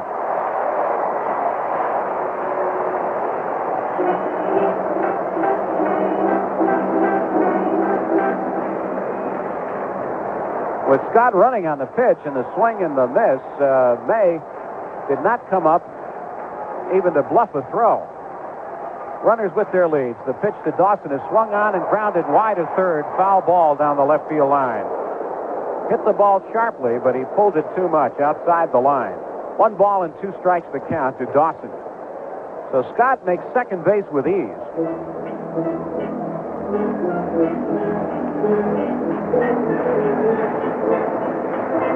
Well, this rally by the Expos here in the 7th inning has given the home folks something to get excited about for the first time all afternoon. Montefusco certainly did nothing to excite them as he struck out 11 of their players, and they didn't like that at all. But they've got a chance to tie it up here in the 7th inning. LaFleur at third, Scott at second. 1 and 2, the count to Dawson. Greg Minton looks at LaFleur, now steps off as LaFleur is really trying to rattle Minton. Evans is playing deep at third, which is what is giving LaFleur some leeway right now, but Giants are not concerned with LaFleur so much as they are with Scott, because Scott is the tying run. Now Milt May calls time and goes out to just make sure that his pitcher is not getting rattled out there by the antics of LaFleur at third. He is not the guy you have to worry about here. LaFleur does not figure to steal home on you with his club trailing by 2 runs. Got to concentrate on the batter right now with a count of 1 ball and 2 strikes. Runners at second and third. Roar of the crowd building here at Montreal as Minton takes a long look in. The right-hander comes set. Here is the 1-2 pitch to Dawson, and it is grounded to shortstop. LeMaster has got it on to first. Side is retired, and Minton comes on and does the job, getting Andre Dawson on a ground ball to end the inning. The Expos, however, come up with 2 runs. They had 2 hits. There were no errors, and they leave the tying runs on here in the 7th inning. The score after 7 reads Giants 4, Expos 2. The Expos bring on Fred Norman to start the 8th inning after starter Steve Rogers went to first 7. The line on Montefusco is complete now. 6 2/3 innings, 4 hits, 2 runs, both of them earned. He struck out 11 and he walked 3. Montefusco's career high in strikeouts is 14, so he ended up 3 short of that. In fact, he did that against the Montreal Expos back in 1975. For Fred Norman, this is his 10th appearance this season. He's worked 15 1/3 innings, given up 17 hits and 10 earned runs. He's walked 4, struck out 12. He has no won or loss record, and he has an ERA of 6.0. Terry Whitfield leads it off for the Giants here in the 8th. Whitfield doubled in the first 2 runs of the ball game in the first inning. Since has struck out and was walked intentionally. Left-hander against left-hander. Norman throws, and Whitfield swings and misses at a breaking ball. 0-1 the count. Giants 4, Expos 2, top of the 8th. Second game, Bill Lee for Montreal, Ed Halicki for the Giants. The pitch to Terry Whitfield, he runs up to bunt, and the pitch is in there for a strike. So Whitfield falls behind in the count. No balls, 2 strikes. Fred Norman last year with the Cincinnati Reds. In fact, had been with them for 6 seasons, going back to 1974, but became a free agent and was signed by the Expos. Norman pitched 2/3 of an inning here yesterday, giving up a hit, striking out 1 and walking 1, and Whitfield falls out of the way of a high inside pitch. 1 ball and 2 strikes. Norman has been around.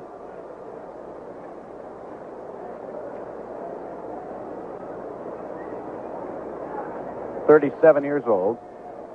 Started in organized baseball in 1961. The then Kansas City A's organization. 1-2 pitch to Terry Whitfield outside. 2 balls and 2 strikes. Play Whitfield straight away. Terry peering out over that right shoulder, and the pitch is swung on and hit into right center field. That is going to go all the way to the wall. Dawson chases it down. Whitfield is around first, tearing for second, which he will reach standing up. Whitfield, a leadoff double here in the 8th inning. So the Giants get a runner to second base with nobody out, as Whitfield has his second double of the ball game, and it comes against the left-hander Fred Norman. That'll bring up Rennie Stennett.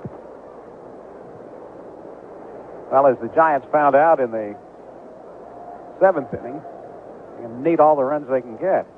Leading 2-0, they picked up 2 more to take a 4-0 lead, only to see the Expos break a drought and come up with 2 runs in the bottom half of the inning. Whitfield at second. Stennett will try to move that runner over. Rennie is hitless so far in 3 trips to the plate, having hit the ball on the ground all 3 times. He squares off to bunt, drops one sharply toward the mound. Norman is going to go to third base. Safe at third is Whitfield as he beats the throw, sliding around the tag by Mauka. Mauka looked like he was playing. He took that throw in front of the bag. Whitfield seemed to go behind him. So they don't get anybody. Stennett credited with a sacrifice. It's a fielder's choice on the part of Norman. And the Giants have runners at first and third. Milt May was scheduled to be the hitter, but Larry Herndon is coming out instead as the Giant skipper Dave Bristol wants to get a right-hand batter up against the left-hander Norman. There is no one throwing in the Expo bullpen, so don't look for Dick Williams to make a pitching change under these conditions because he has no one warming up. So here in the 8th inning, the Giants have runners at first and third and nobody out.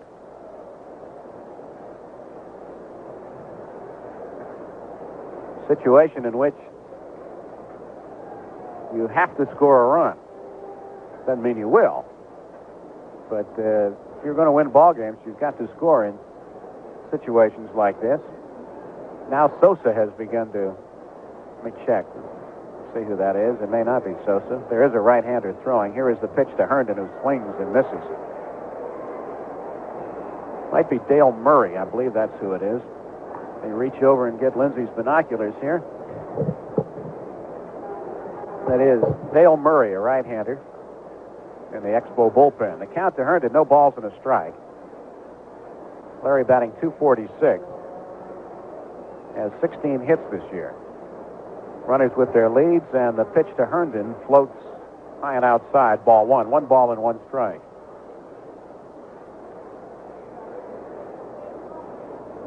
In pinch hitting efforts, Herndon has batted 5 times and has 2 hits. Whitfield at third, Stennett at first.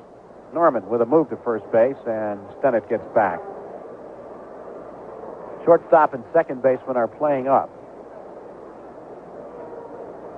About halfway. Runners with their leads, and now another throw to first, and Norman appeared to throw that ball low to Cromartie at first base. Whitfield led off the inning with a double to right center field between Valentine and Dawson, going all the way to the wall, and then with Stennett bunting, Fred Norman came down off the mound and tried to get him at third and didn't. Here is the pitch to Larry Herndon, and it hits him on the fist and fouled back into the seats.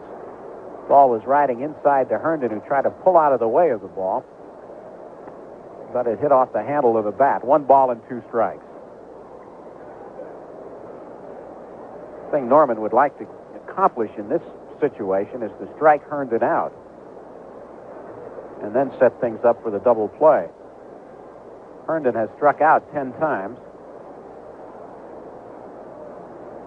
65 at bats. So you can figure that one out. About 1 every 6.5 trips to the plate. The Giants are hoping this isn't one of them. Here is the 1-2 pitch to Herndon. He swings and misses strike 3. Well, that's exactly what happened. Herndon down on strikes. And the batter will be Johnny LeMaster. Well, that one hurts for a lot of reasons, one of which is that Herndon was a pinch hitter in that situation.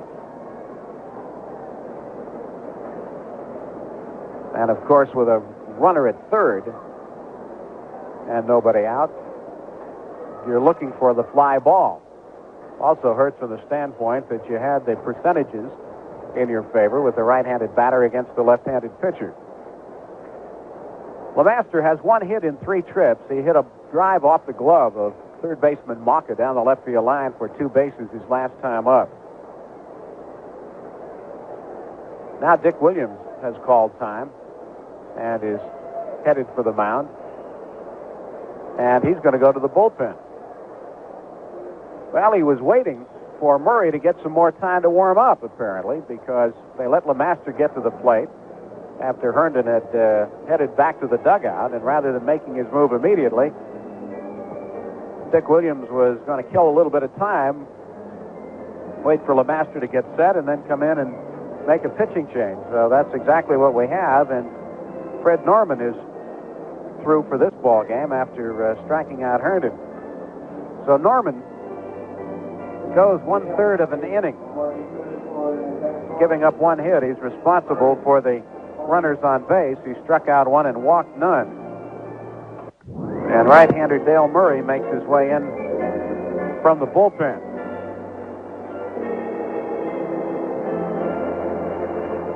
Well, Freddie Norman got himself a big strikeout. Ladies and gentlemen, on once again, we now for base Expo, now pitching for the Expos, number 29, Dale Murray. Well, looking at the Giants roster right now, having started Whitfield,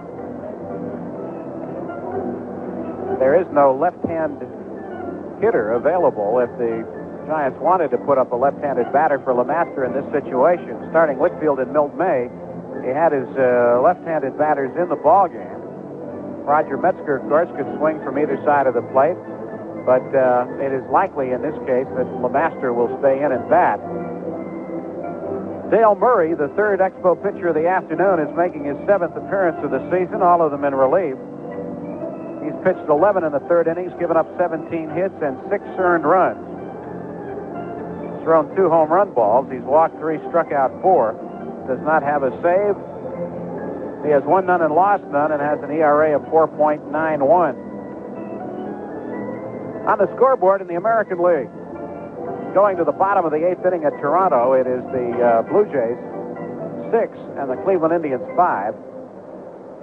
Otto Velez has hit 2 home runs in that ball game. One was a grand slam in the 1st inning, and he's added a 2-run shot in the 5th inning. No, I'm sorry, in the 8th inning, his 5th of the year. So Toronto actually has come up with 2 runs in the bottom of the 8th inning, and there's at least 2 runs. They've extended their lead now to 8-4. Other home runs, George Orta, his 2nd.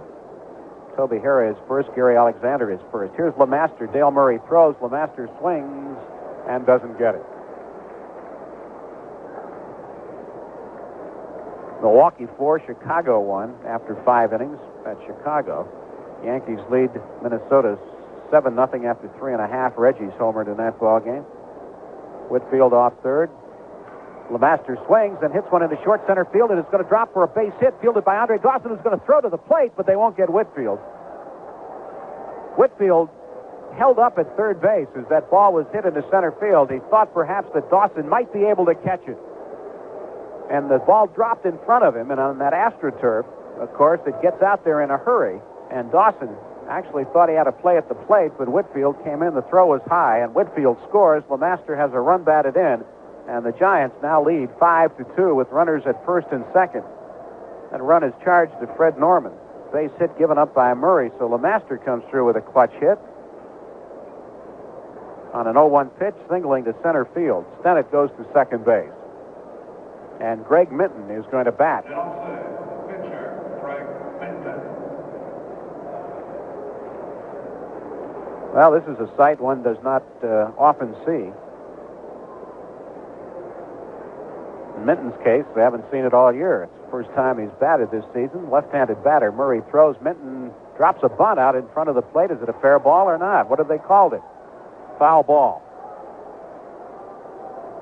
Gary Carter picked it up and whipped it to Mauka at third. They were going to start a force play at third base and hopefully on their part convert it into a double play.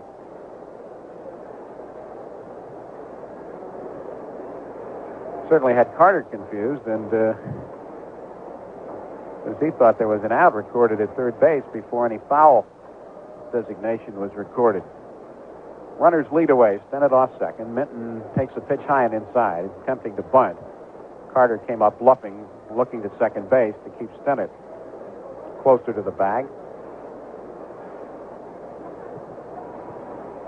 So the Giants with runners at first and second here in the eighth inning. Minton with a count of a ball and a strike. One out. See if Minton is still bunting. Look back. He squares off and bunts it foul again. 1 ball and 2 strikes. Left-hander Woody Fryman is throwing in the Montreal bullpen.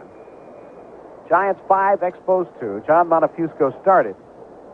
Got into trouble in the 7th inning. Minton came on to bail him out after 2 runs scored. Minton standing in with a count of a ball and 2 strikes. Here is the 1-2 pitch, and it's inside. He squared off to bunt again. Pulled his bat back at the last moment. 2-2 the count. Giant base runners at first and second. Whitfield led off the inning with a double to right center field. Then got to third on a sacrifice fielder's choice in which the Expos tried to get Whitfield at third and missed. Minton bunts the ball foul. He is out on strikes. Greg Minton strikes out, attempting to bunt. So Dale Murray chalks up his first strikeout. Been a lot of them today. 11 by Montefusco. Expo pitching has struck out 8 Giants. 19 batters have been retired on strikes. And here's Billy North. He's been a strikeout victim twice today. But his last time up, he ripped a single into center field to drive in a run, scoring LeMaster in the 7th inning after John had doubled.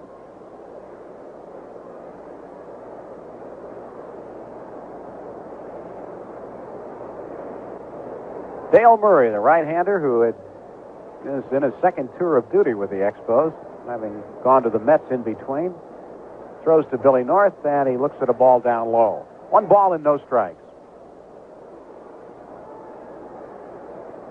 Murray is a native Texan. Is 41-36 lifetime in the major leagues.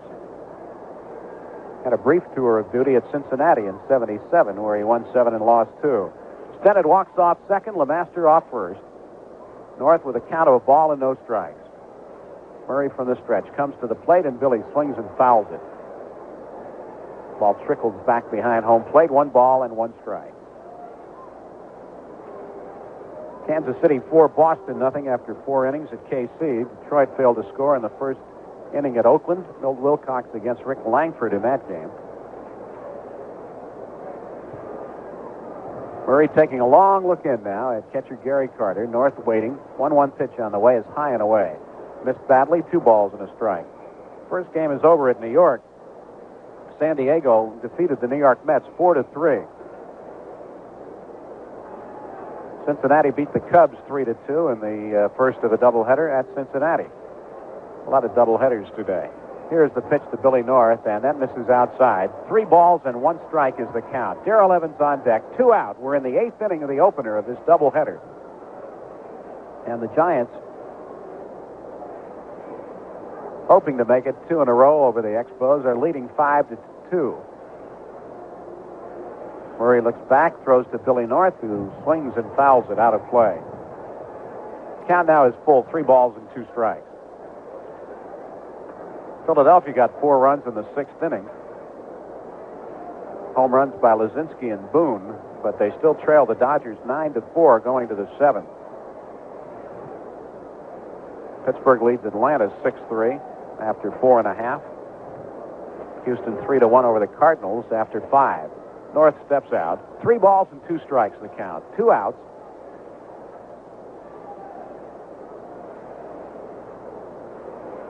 Base runners will be moving. Stennett walking off second base. Now they go. The pitch to North is low. Ball 4. The bases are loaded. Billy North coaxes a walk out of Dale Murray. That sends Stennett to third. It sends LeMaster to second. It sends Dick Williams to the mound. And it sends Murray to the showers. Didn't think that many things could happen on ball 4. So the call has gone out to the bullpen. Where have you heard that before? Heard that frequently in this inning. Darrell Evans is making his way to the plate, and Woody Fryman is going to be the the new pitcher, for the Montreal Expos. So Murray faces 3 batters in all. LeMaster gets a base hit. He strikes out Minton attempting to bunt, and he walks Billy North.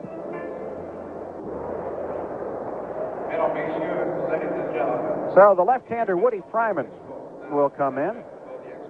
As the Giants have managed to load the bases, they have picked up an additional run here in the 8th inning to lead it 5-2. Well, Woody Fryman is appearing for the second time in this series.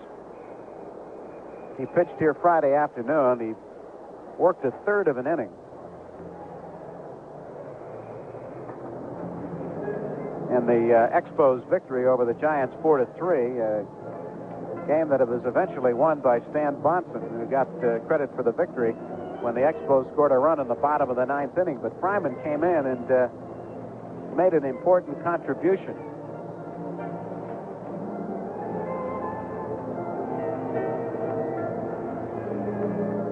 And he takes over here with the bases loaded and 2 outs.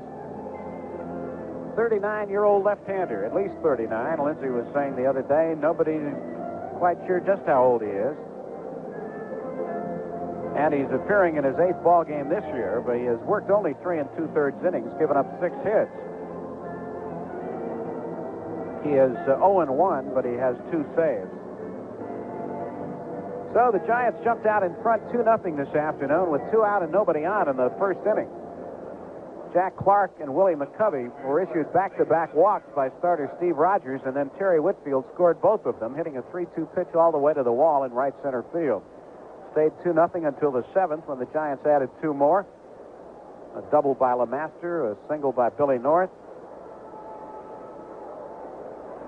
Jack Clark's infield hit scored the second run. Here is the pitch to Darrell Evans, who swings and misses at Woody Fryman's first offering.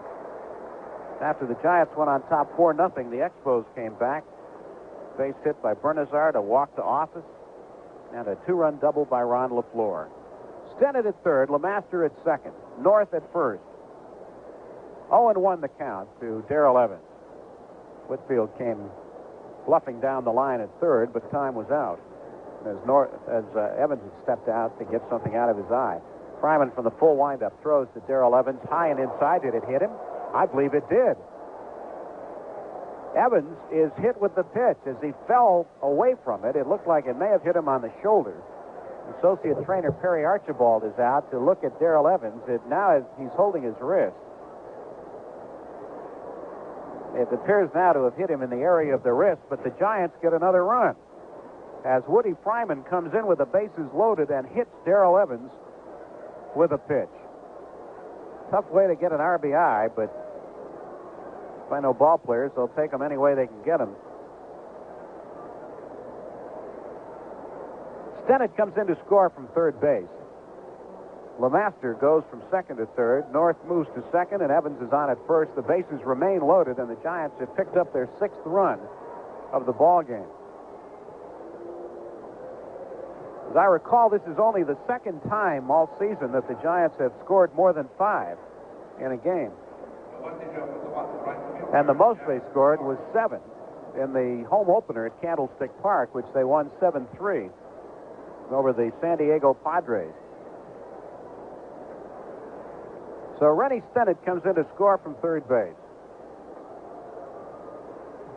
Giants doing a lot of damage with 2 outs in this inning. Jack Clark, the batter, he had an infield hit to score a run his last time up. A Fryman fastball misses, ball 1.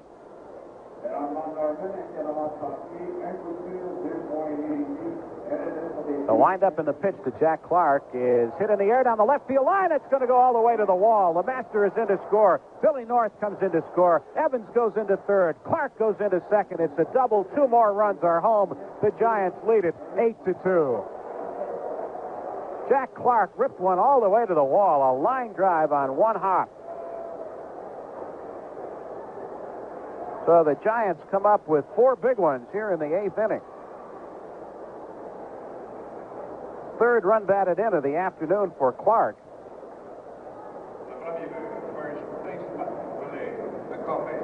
And the batter is Willie McCovey.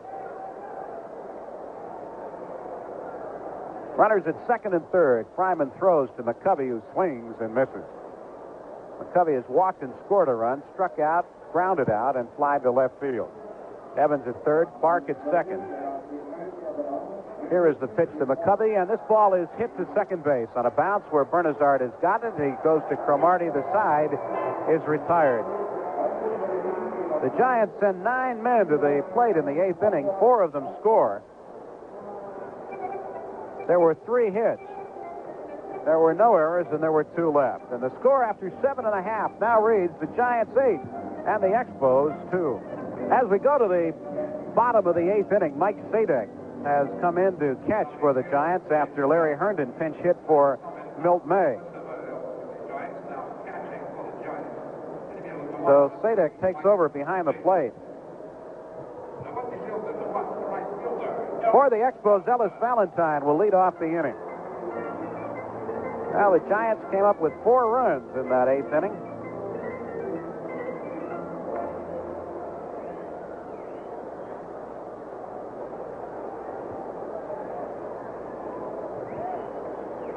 Terry Whitfield starting it all off with that double.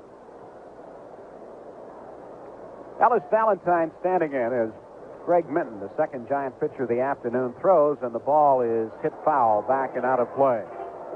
Whitfield doubled to lead it off. Bennett tried to bunt him over, but Freddie Norman threw the ball to third base and was too late to get Whitfield. There were runners at 1st and 3rd.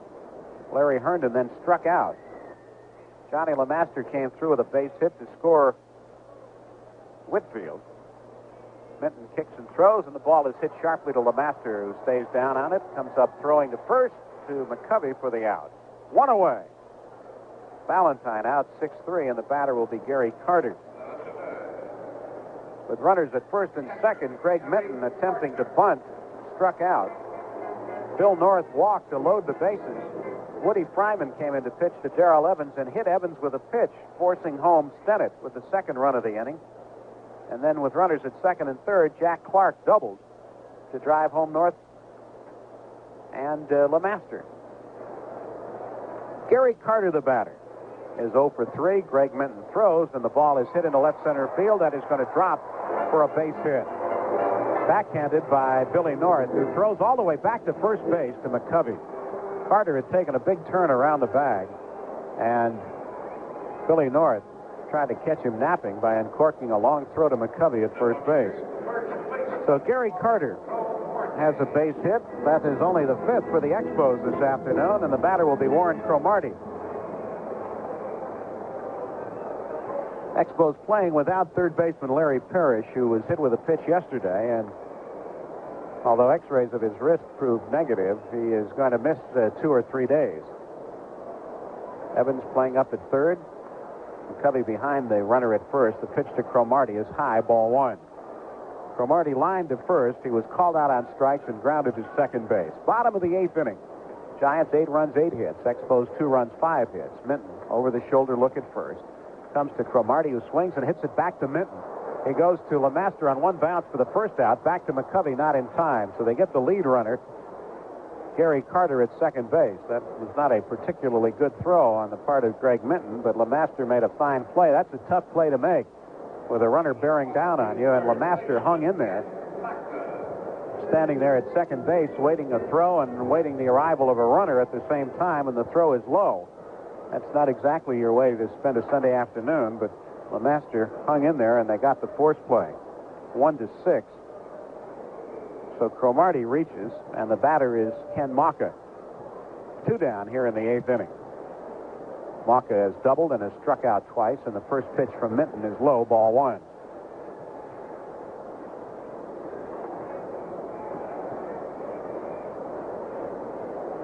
Bernazard waits on deck. Minton throws again, and this pitch is low, ball 2. Minton likes to throw that sinker ball, keeps the ball down. But he's kept the first 2 a little too far down. 2 balls, no strikes. Maka has a look at Ozzie Virgil at third. Let's see if he'll be taking on this one. Runner at first base and 2 away. Cromartie with a short lead off first. Here is the 2-0 pitch, and it's down the middle for a strike. 2 balls, 1 strike to count now to Ken Maka. Outfield straightaway on this right-handed batter. Stan Bonson now loosens up in the Expo bullpen. Here is the 2-1 pitch on the way, and it is hit back through the middle into center field. That is going to be a base hit for Maka. Down to second base goes Cromartie, where he stops. And the Expos have runners at first and second. So 2 hits off of Minton now, and 6 for the ball game. And the batter is Tony Bernazard.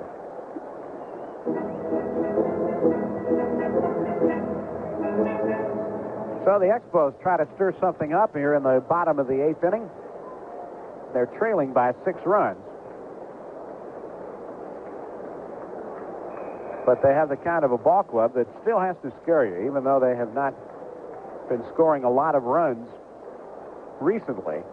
They still have the potential. If you can string an inning out long enough so that you can get LaFleur and Dawson, Valentine, people like that to the plate, then you can find yourself back in business in a hurry. Bernazard, a switch hitter, batting left-handed. Been on base 3 times today. Twice he's walked. Had an infield hit in the 7th inning to begin a 2-out rally, which saw the Expos come up with 2 runs. In addition, he has a stolen base. Cromartie off second.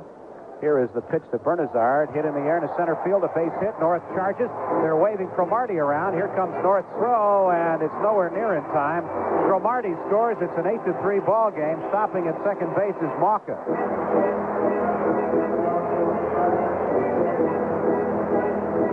So Bernazard rips one into center field to drive home Warren Cromartie from second base.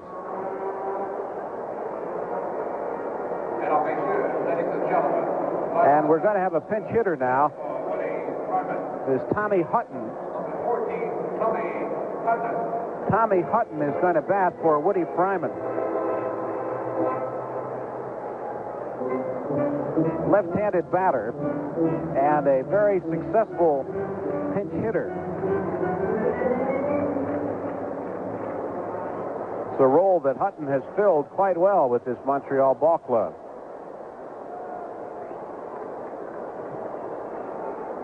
Guy who swings the bat well. Minton looks back at second, and the pitch to Tommy Hutton is low and outside, ball 1.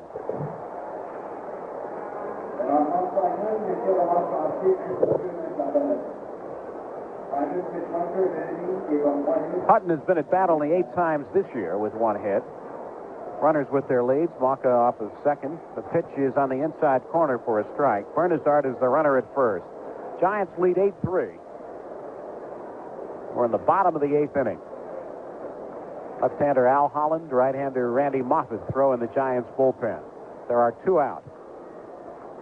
Here is the pitch to Hutton, who swings and hits it to second base. Bennett has got it on to McCovey, and the side is retired. But the Expos pick up 1 run. They had 3 hits. There were no errors, and 2 were left. And we're going to the 9th inning with the score. The Giants 8 and the Expos 3.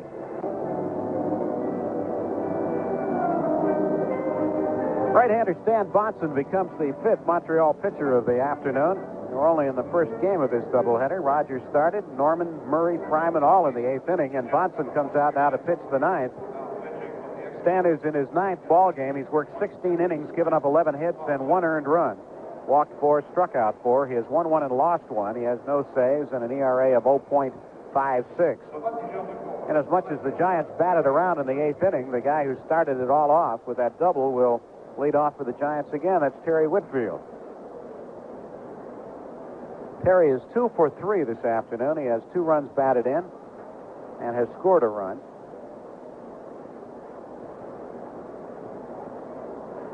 Giants leading 8-3, their highest run total of the season. This is game number 23. Bonson winds and throws to Whitfield, breaking ball down low. 1 ball, no strikes the count to the Giants left fielder, Terry Whitfield, top of the 9th.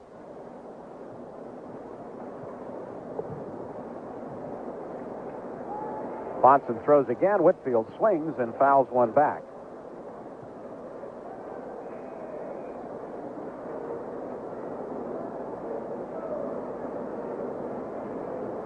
Well, do you realize this is the 2nd game in a row the Giants have gone to the top of the 9th inning, not trailing?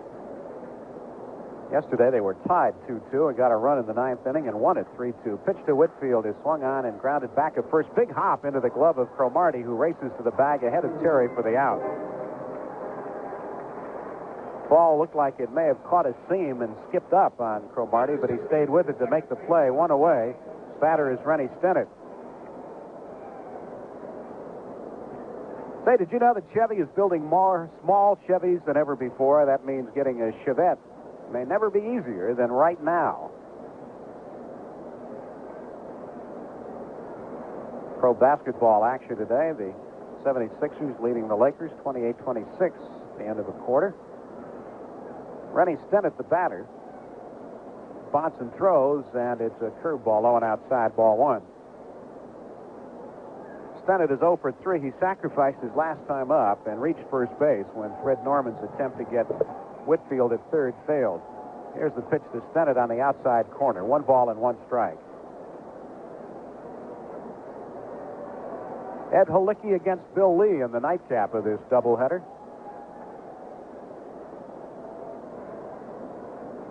Bonson into the windup, and the 1-1 pitch on the way comes in high to Stennett. 2 balls and 1 strike. Bonson, another well-seasoned veteran of this Montreal pitching staff. The Yankees, the White Sox, Oakland, and now the Expos. Stennett swings and fouls one back.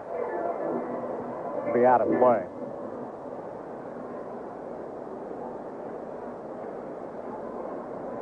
All but the barest portion of first base and a wider area of right field in the shadows now. Here's the 2-2 to Rennie Stennett, and it's on the inside corner for a called strike 3, and Stennett is furious and had better get out of there in a hurry before he's asked to leave the ball game by Nick Colosi. Rennie Stennett was halfway to the dugout to begin with as that pitch was coming in, and all of a sudden it was called a strike as it broke at the last moment. And Stennett, who can get a little bit unhappy and express himself,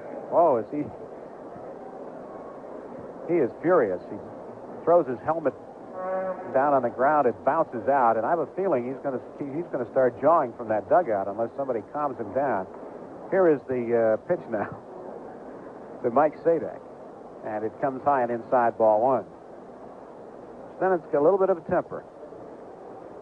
Bonson throws, and there's a drive in the left field, a base hit. Mike Sadek pulls a breaking pitch through the hole between short and third, and Sadek is on. So a 2-out single here in the 9th inning. And that'll bring up Johnny LeMaster. Well, just as I suspected, here comes Colosi. I knew Stennett wasn't going to take that one laying down. Stennett now is walking all the way to the far corner of the dugout. Bristol has come out. Now Bristol is talking with Colosi.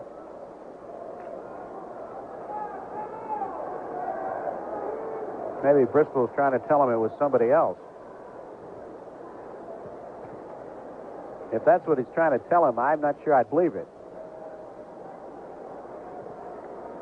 Well, that base hit for Mike Sadek was his first this season. He had been up only 3 times. That was his third at bat. Johnny LeMaster at the plate, and the pitch to LeMaster is swung on and popped up. I'm not sure this one's ever coming down. Gary Carter has finally found it right at home plate in foul territory, makes the catch. That is about as straight a pop-up as you can possibly hit.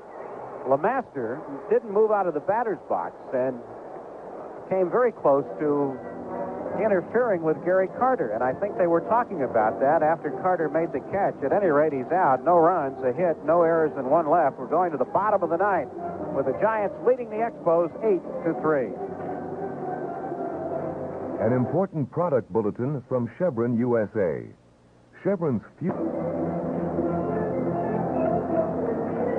Well, we're going to the bottom of the ninth inning here at Montreal. The Expos are going to need 5 runs to tie this one up. Craig Minton will try to make sure that doesn't happen, and to tell you what does transpire, here again is Lindsey Nelson. All right, Hank Greenwald, as we go to the bottom half of the ninth inning, the Expos come up here with the top of their batting order. Ron LaFleur will lead it out. LaFleur had a big triple to drive in 2 runs on the bottom of the 7th inning for the Montreal Expos. Greg Minton came into the ballgame shortly thereafter. Montefusco worked the first 6 2/3, charged with 2 runs on 4 hits.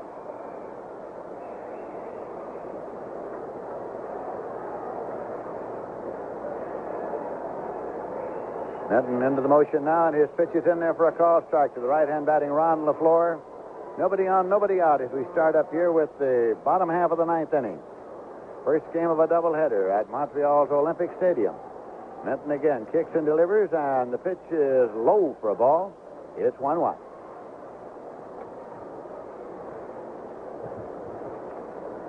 LaFleur stepped out. He comes right back in. Swings the bat loosely a time or two. Rodney Scott's waiting on deck, and here's the pitch. It is off the outside corner, and it's 2 balls and 1 strike now to LaFleur.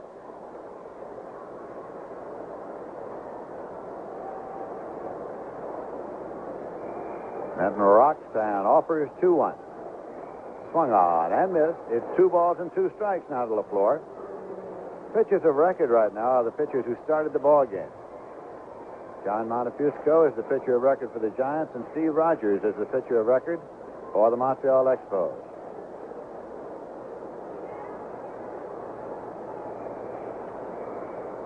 Here is the 2-2, and it is in there for a call, strike 3.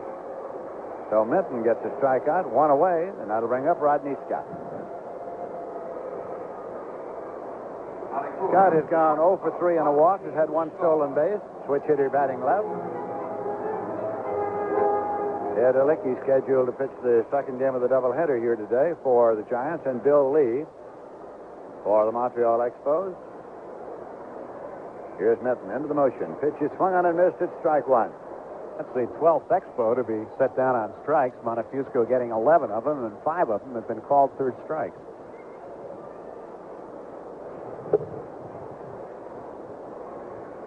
Count of strike 1. Here is a swing and a foul ball. Comes back off the screen and out of play. 2-strike count now to Rodney Scott. Steps well back out of the batter's box. Andre Dawson has moved out toward the on-deck circle. Outfield defense set up straight away against Scott. The shortstop yesterday and today for the Montreal Expos. Here is Minton again, rocking and delivering. Pitch is low for a ball. It's 1-2. Scott stays in there. Minton's ready to work once again also. This is a 1-2 offering. Swung on, hit on the ground through the hole into right for a base hit. Picked up and played back by Jack Clark. Rodney Scott with a ground single to right. We pause for station identification. This is the San Francisco Giants Baseball Network. KNBR San Francisco, I'm Ken Dito standing by for another Sunday edition of Sports Phone 68. Call me and we'll talk about today's game and other sports today at 5 on KNBR 68.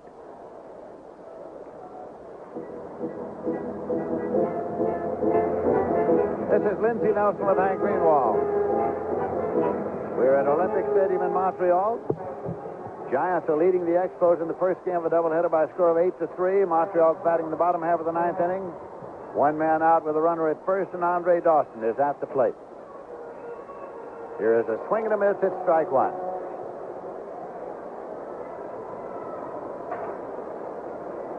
Minton working in relief in this ball game. Giants are going to pump up their bullpen once again. Lefty, righty. Al Holland is down there, and so is Randy Moffett. Here's Minton with the pitch, and it is low. Sadek can't handle it. It's over in front of the dugout. He tries to run it down, and moving to second is Rodney Scott. So Scott turns and holds as the ball is run down by Sadek. Wild pitch. A wild pitch.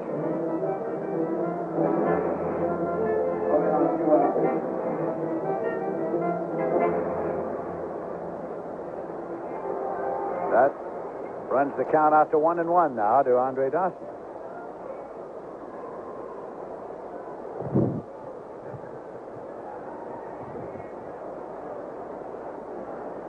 Ellis Valentine has moved up on deck.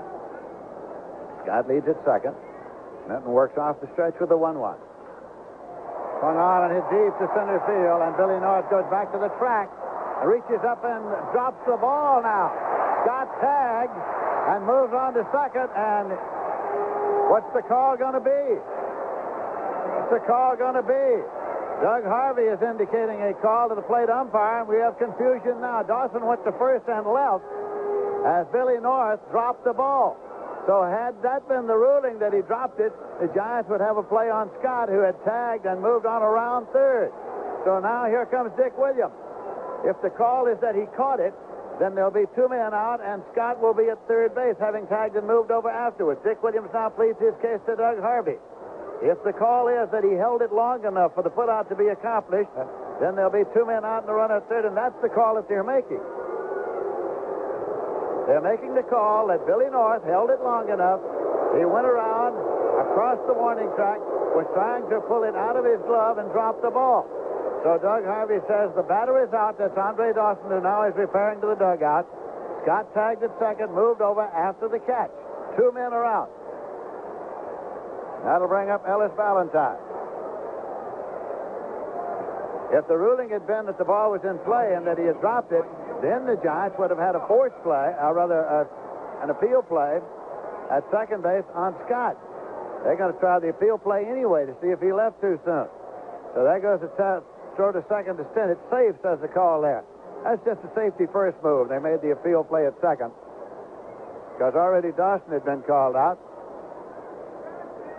They wanted to check and see if Scott left too soon, but he had tagged. Now Valentine is in and waiting. Two men out, runner at third. Giants lead by a score of 8-3. And the pitch swung on, and it's a ground ball base hit down the line and left. It scores Scott. Valentine is coasting around first on his way to second. He has a double and a run batted in, and it's 8-4. That will bring up Gary Carter.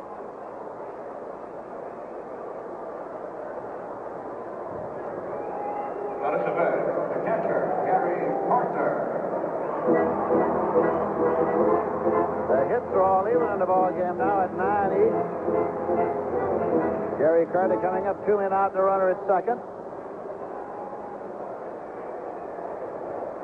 This ball game is extended past the 3-hour mark now. First game of a doubleheader in Montreal on getaway day for the Giants, who will be flying to St. Louis at the conclusion of this twin bill. Pitch to the right-hand batter, and it's in there for a call strike.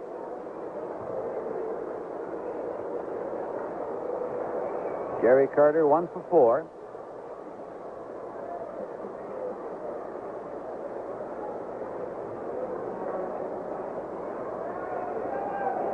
Greg Minton sets up off the stretch. Valentine leads at second.